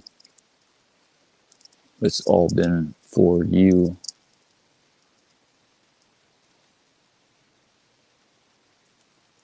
Patiently waiting.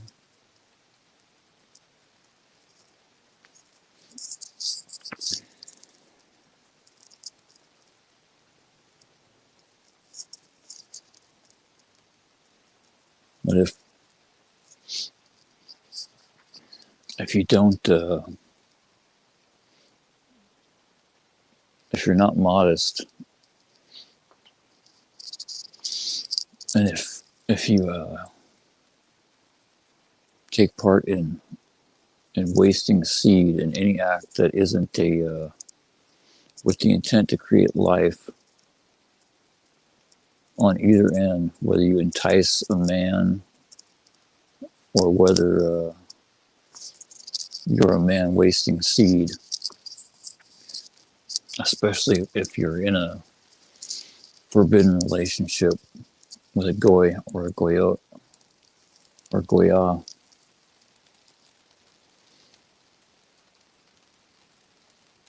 It is putting a massive amount of tuma, of impurity, on your soul and blocking you from hearing the truth and from wanting to do anything that is good for you.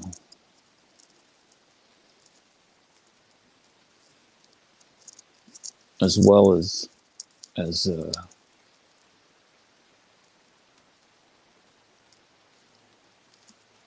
if you don't eat kosher,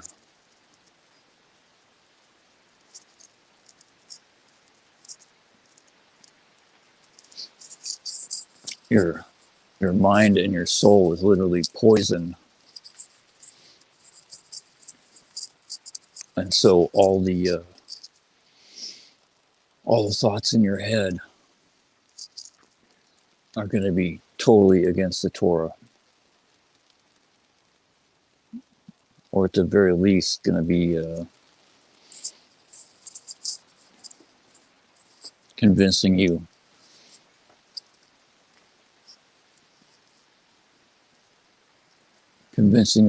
that you don't need to do all of it. Just do some of it, just a little bit here and there.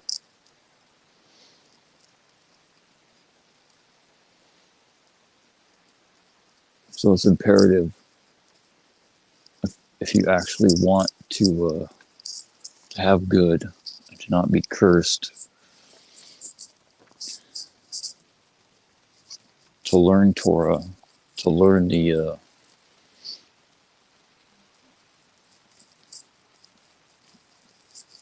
learn the laws of, especially of kosher and family purity and modesty, and just start by keeping those.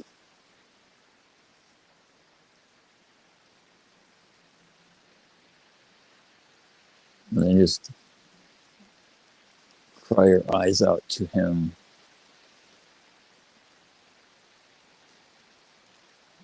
That he allows you to return to him. Because he will.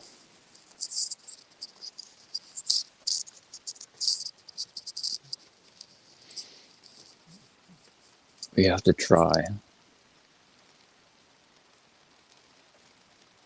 I know it's hard.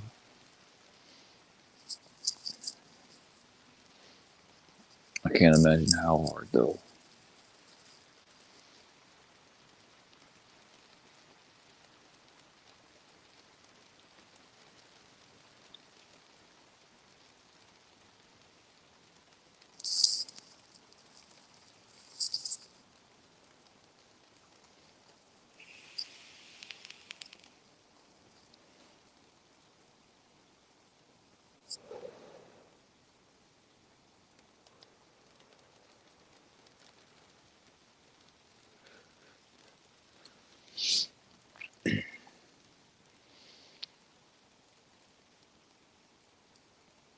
Another good thing to know, if you never hear any Torah anywhere else,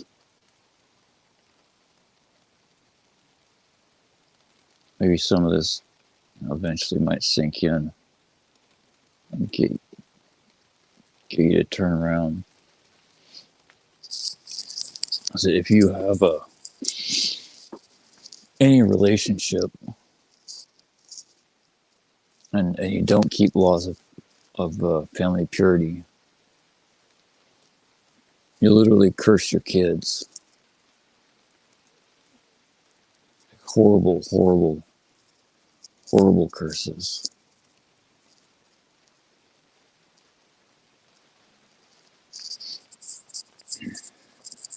And there's worse things than deformities and mental defects. But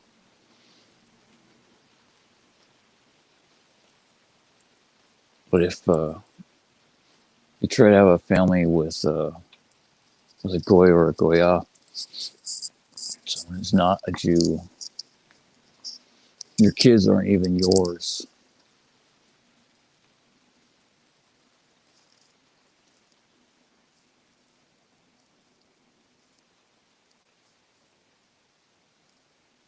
Those are also Karet sins.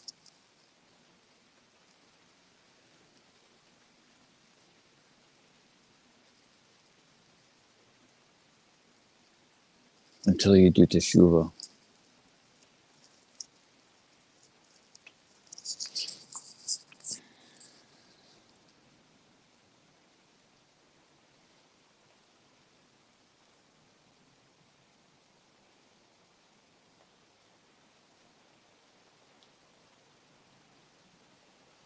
I know this probably isn't right to do according to halakha.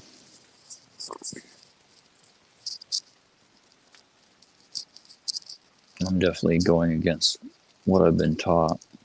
But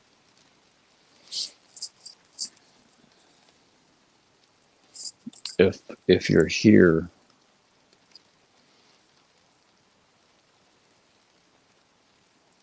I don't know where else you're gonna hear it.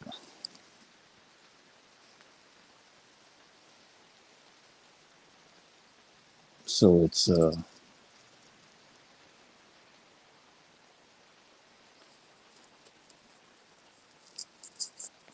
don't know if the court of heaven will take this as a rebuke or not. But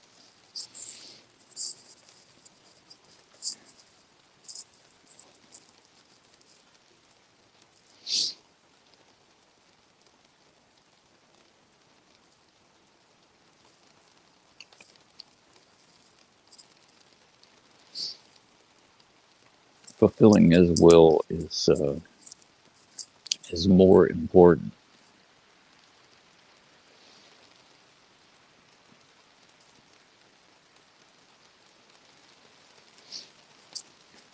More important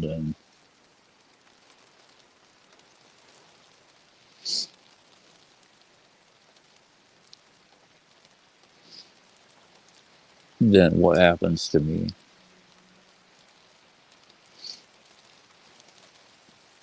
I just hope that that's what I'm doing, and that I can handle whatever I earn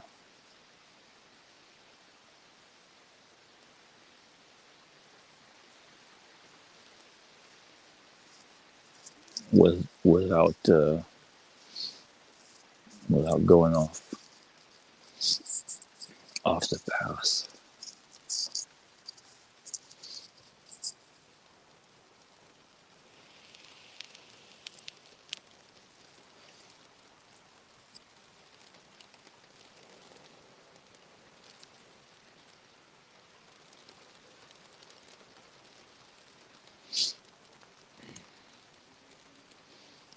You don't have to be perfect.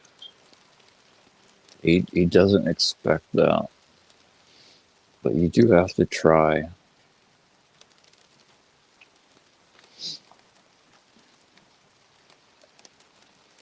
Always, and you have to always try harder,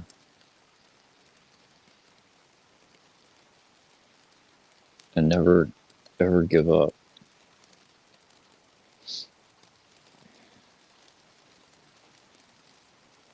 And He'll always be there for you.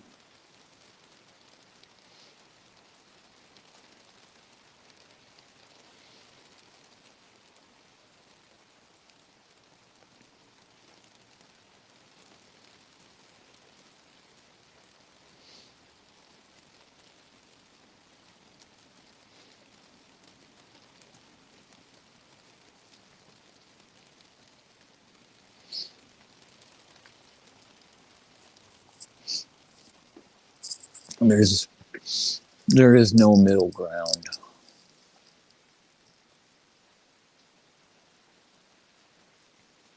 especially not these days, where he's pushing everyone.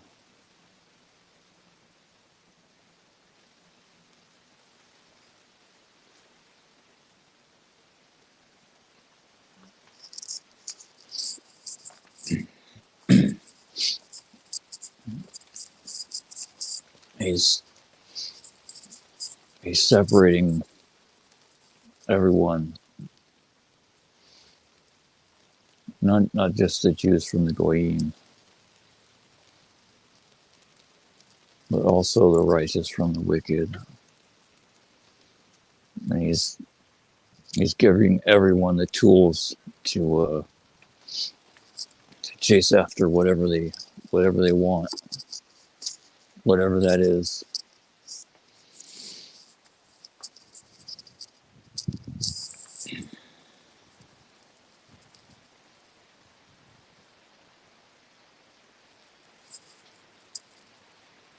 Eventually things are going to come to a point of resolution.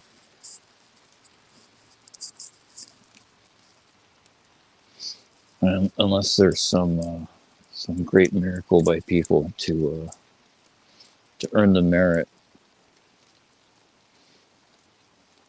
it's really going to not be nice to live through or to witness.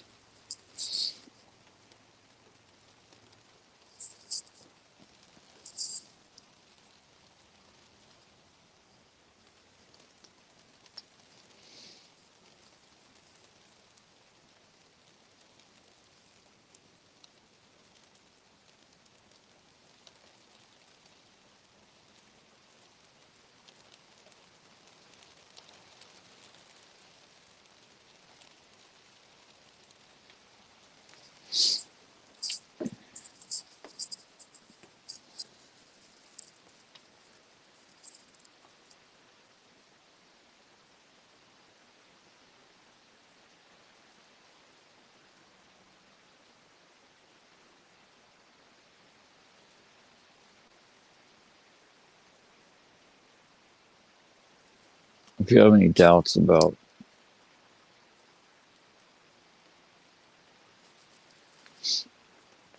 whether or not the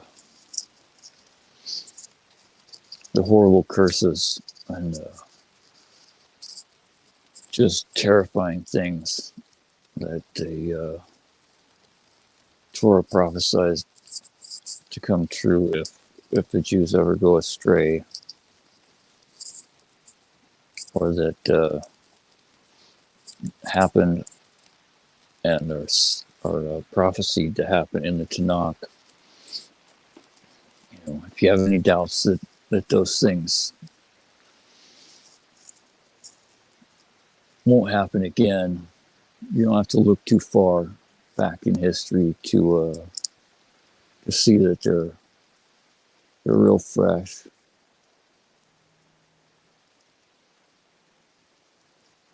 And the sages 150 years before the Holocaust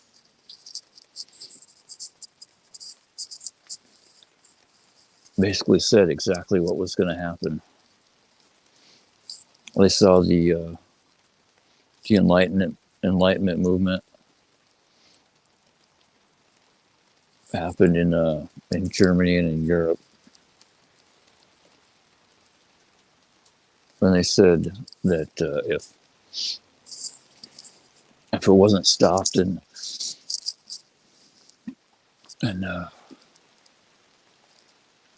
things didn't make a drastic U-turn, that it pretty much spelled out the Holocaust.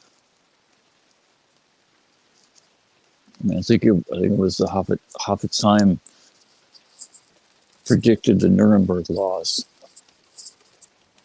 It literally said that the Goyim are going to make a Torah that if we don't separate from the Goyim are going to write their own Torah that separates us from them.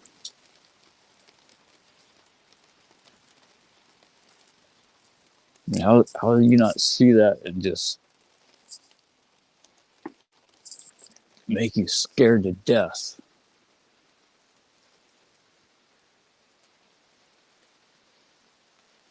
All kinds of Jews thought that they could hide in the Holocaust, or thought that they were going. But even Jews that weren't even halakhically Jewish, that were only like, and there's no such thing as a quarter Jew. There's either a Jew or you're a goy. But the stupid goyim, they don't know that.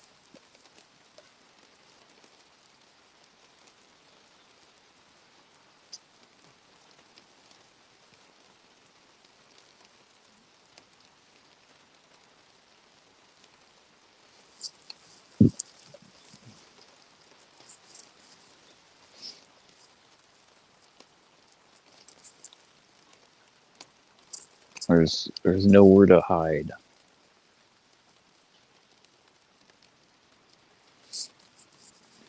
I mean, as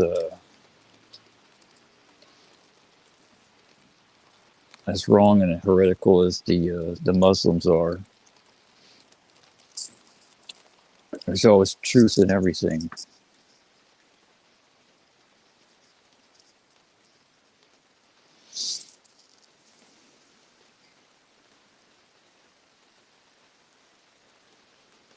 Yes,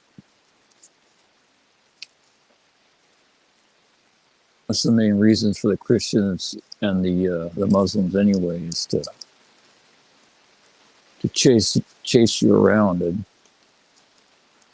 harass you and murder you. So you do teshuvah.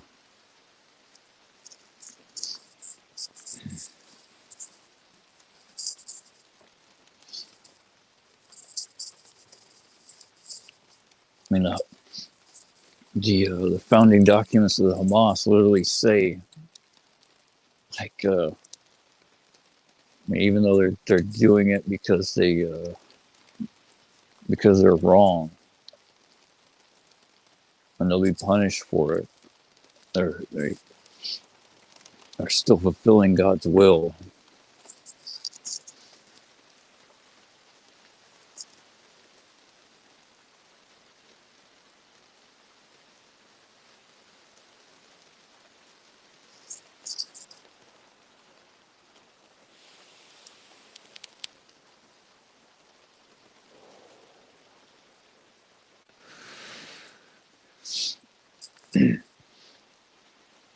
There's no gun that can protect you. There's no tank, no fighter jet, no army, no Iron Dome. There's no nothing. And Ode Milvado. There's nothing else but him.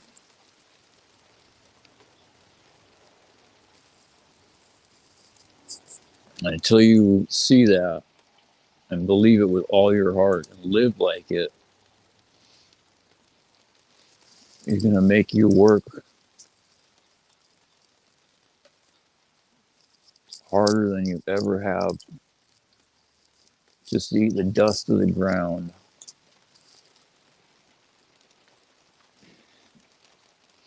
And be chased to the four corners of the earth.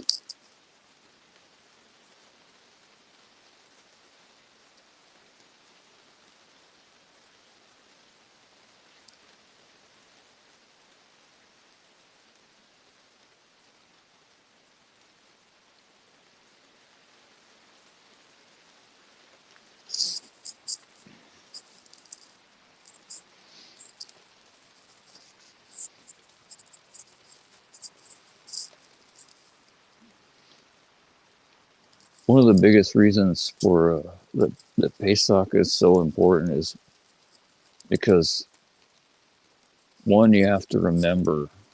Because if you don't remember, you'll forget and you become a goy. And then all the curses happen. And two, everyone has to be everyone has to be grateful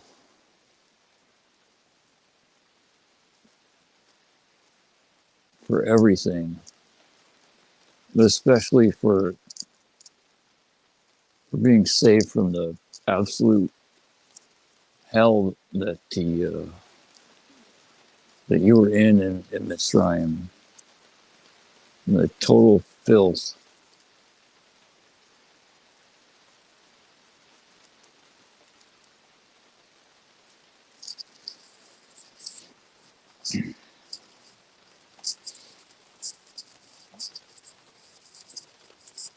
And it's not a physical place. I mean, Egypt, Mitzrayim is a physical place, but the whole purpose is to not be in that state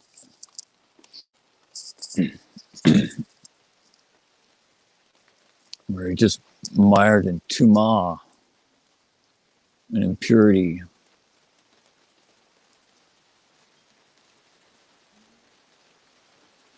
Fulfilling every base animal instinct and desire and lust and disgusting, abominable acts.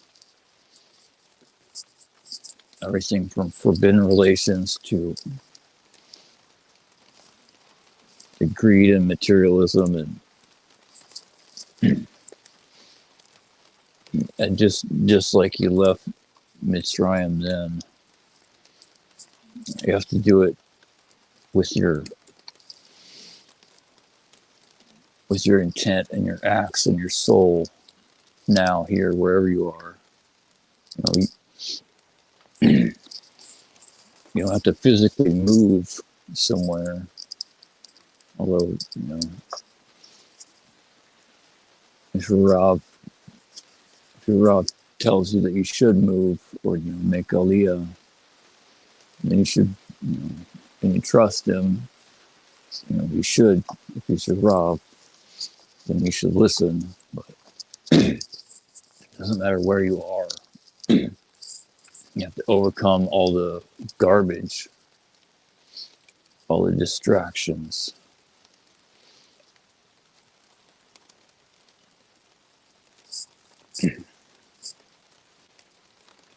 Well,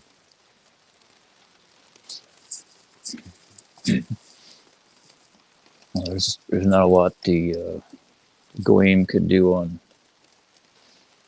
Pesach, but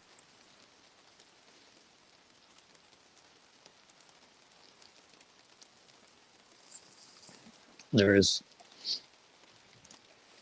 one thing that everyone can do.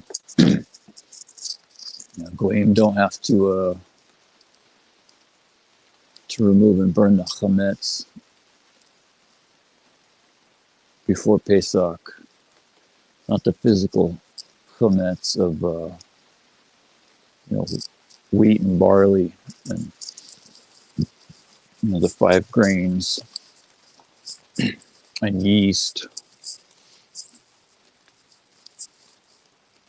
Everyone has to search and destroy the chametz of their soul. Remove all of the arrogance and the pride.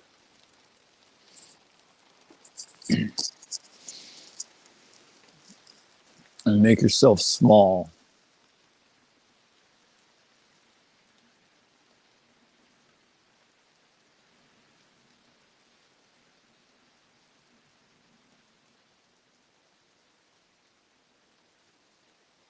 Like an unimpressive flat piece of crispy bread.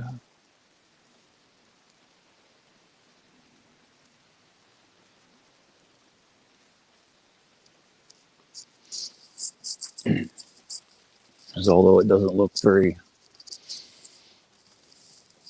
appetizing or very fancy or desirable, it gives life.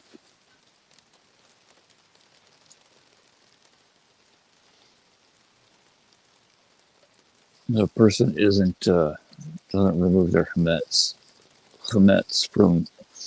from inside themselves, then they can't ever really be grateful for anything, especially not grateful to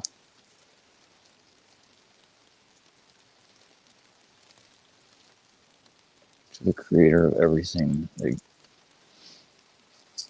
that gives us all life.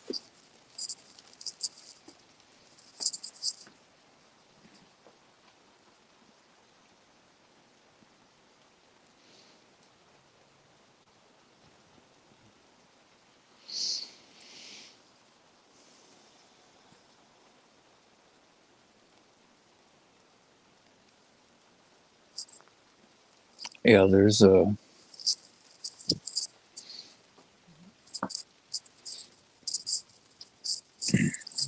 one thing to know about the name is that it definitely shouldn't be said by people. At least not like almost everyone. It's better to use some. If you're gonna say something, say some title.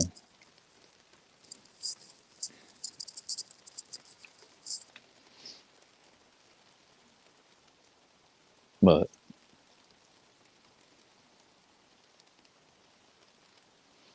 lots of people believe in God, believe in a creator. The important thing is to pray to and believe in and have trust and faith in the only creator in the right way, the only way that is stated in the Torah. And specifically, it's one of the reasons why Pesach is so important is it's like the most critical component to what God is, to believe in the God of Israel that freed them from their bondage, brought them out of the land of Egypt.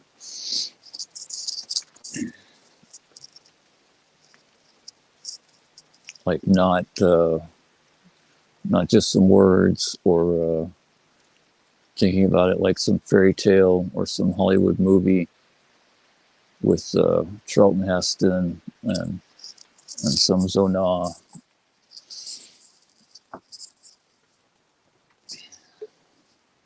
But like something that is beyond human comprehension. Like millions and millions and millions of Jews were brought out of Egypt after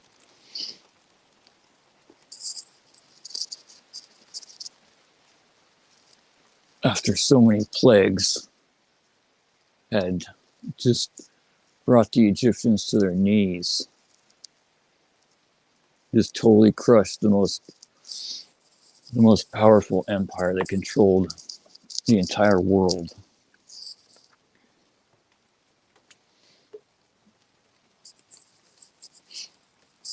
Made them cry uncle.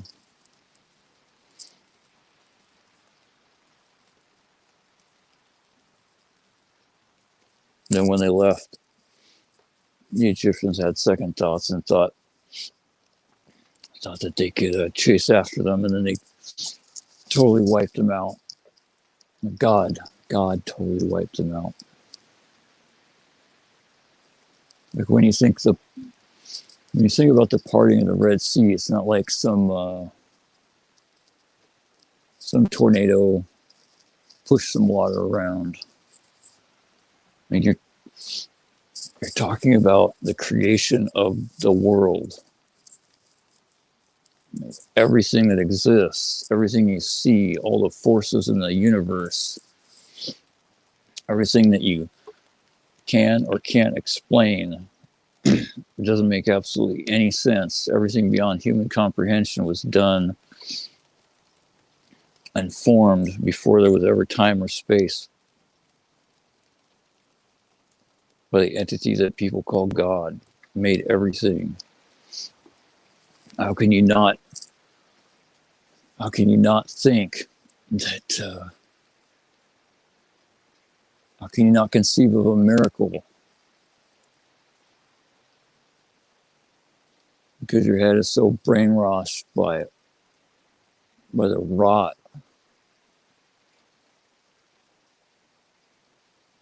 that so often passes for even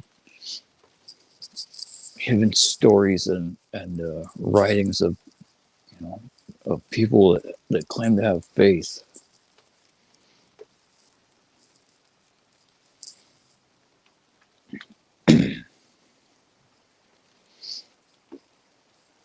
When a person tries to rationalize all the miracles in the Torah, or explain them with natural phenomenon, whether they know it or not, what they're doing is idol worship.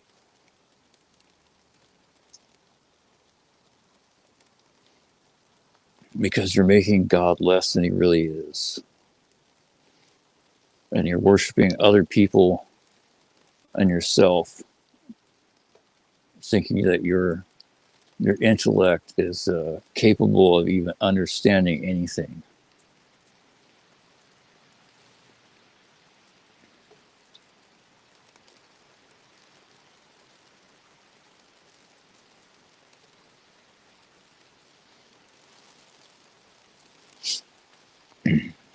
Then on the mountain was like, 6 to 12 million Jews there. They literally made the mountain rise out of the ground and held it over their heads and said, "Let this be our huppah, our wedding canopy. And if not, I'll drop it on you." And basically, I'm going to shut the world off and you guys can have a good night.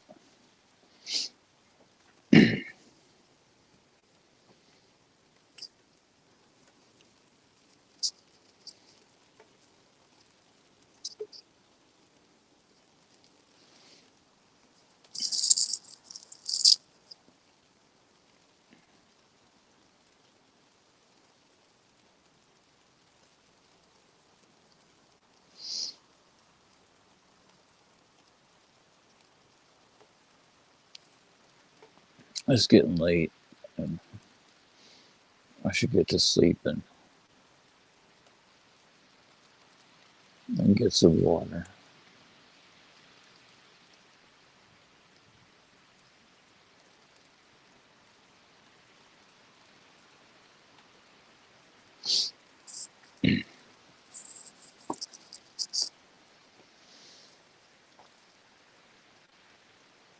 For anyone that is still here, or that might watch all the way through later,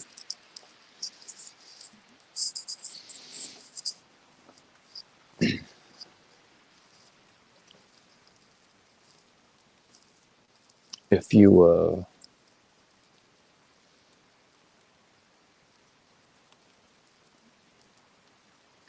if you're having second thoughts about praying to a dude or in the name of a dude, whoever that guy may be, and you're feeling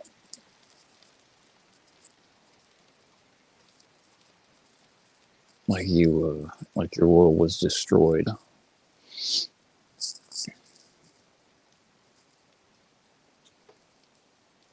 It it has to be.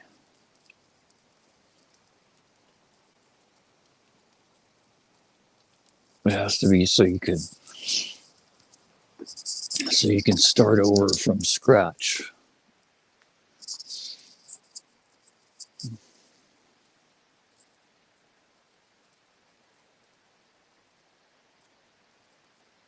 A person is always going to have doubts.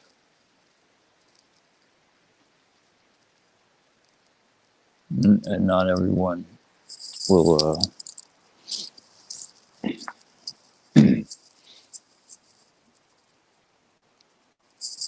will accept, you know, accept the truth.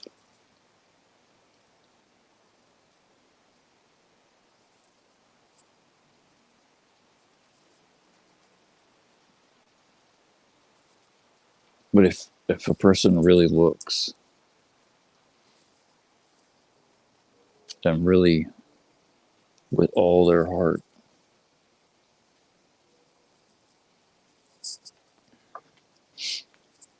and does what the Torah says,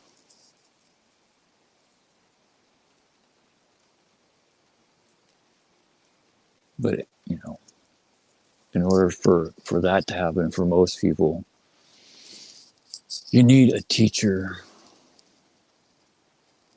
that's not an absolute heretic, that's scared to death of the curses in there,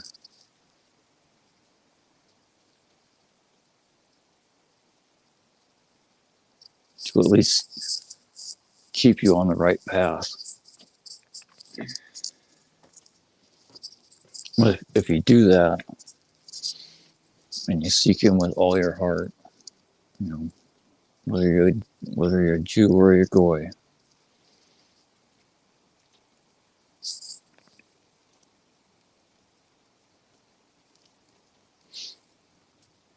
and you really work hard, because nothing is free.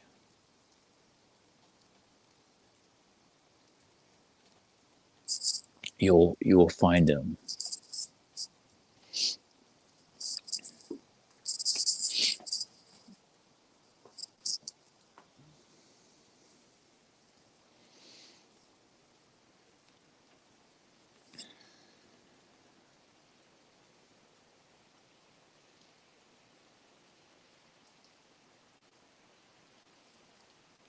If you're a Jew, be a Jew, and if you're a Goy, be a Goy. You don't have to be an animal.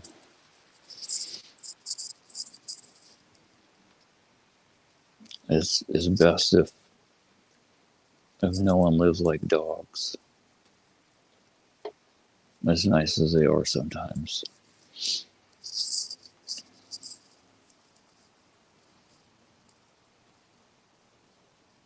May all grant us a great deal of strength and guidance in our teshuvah.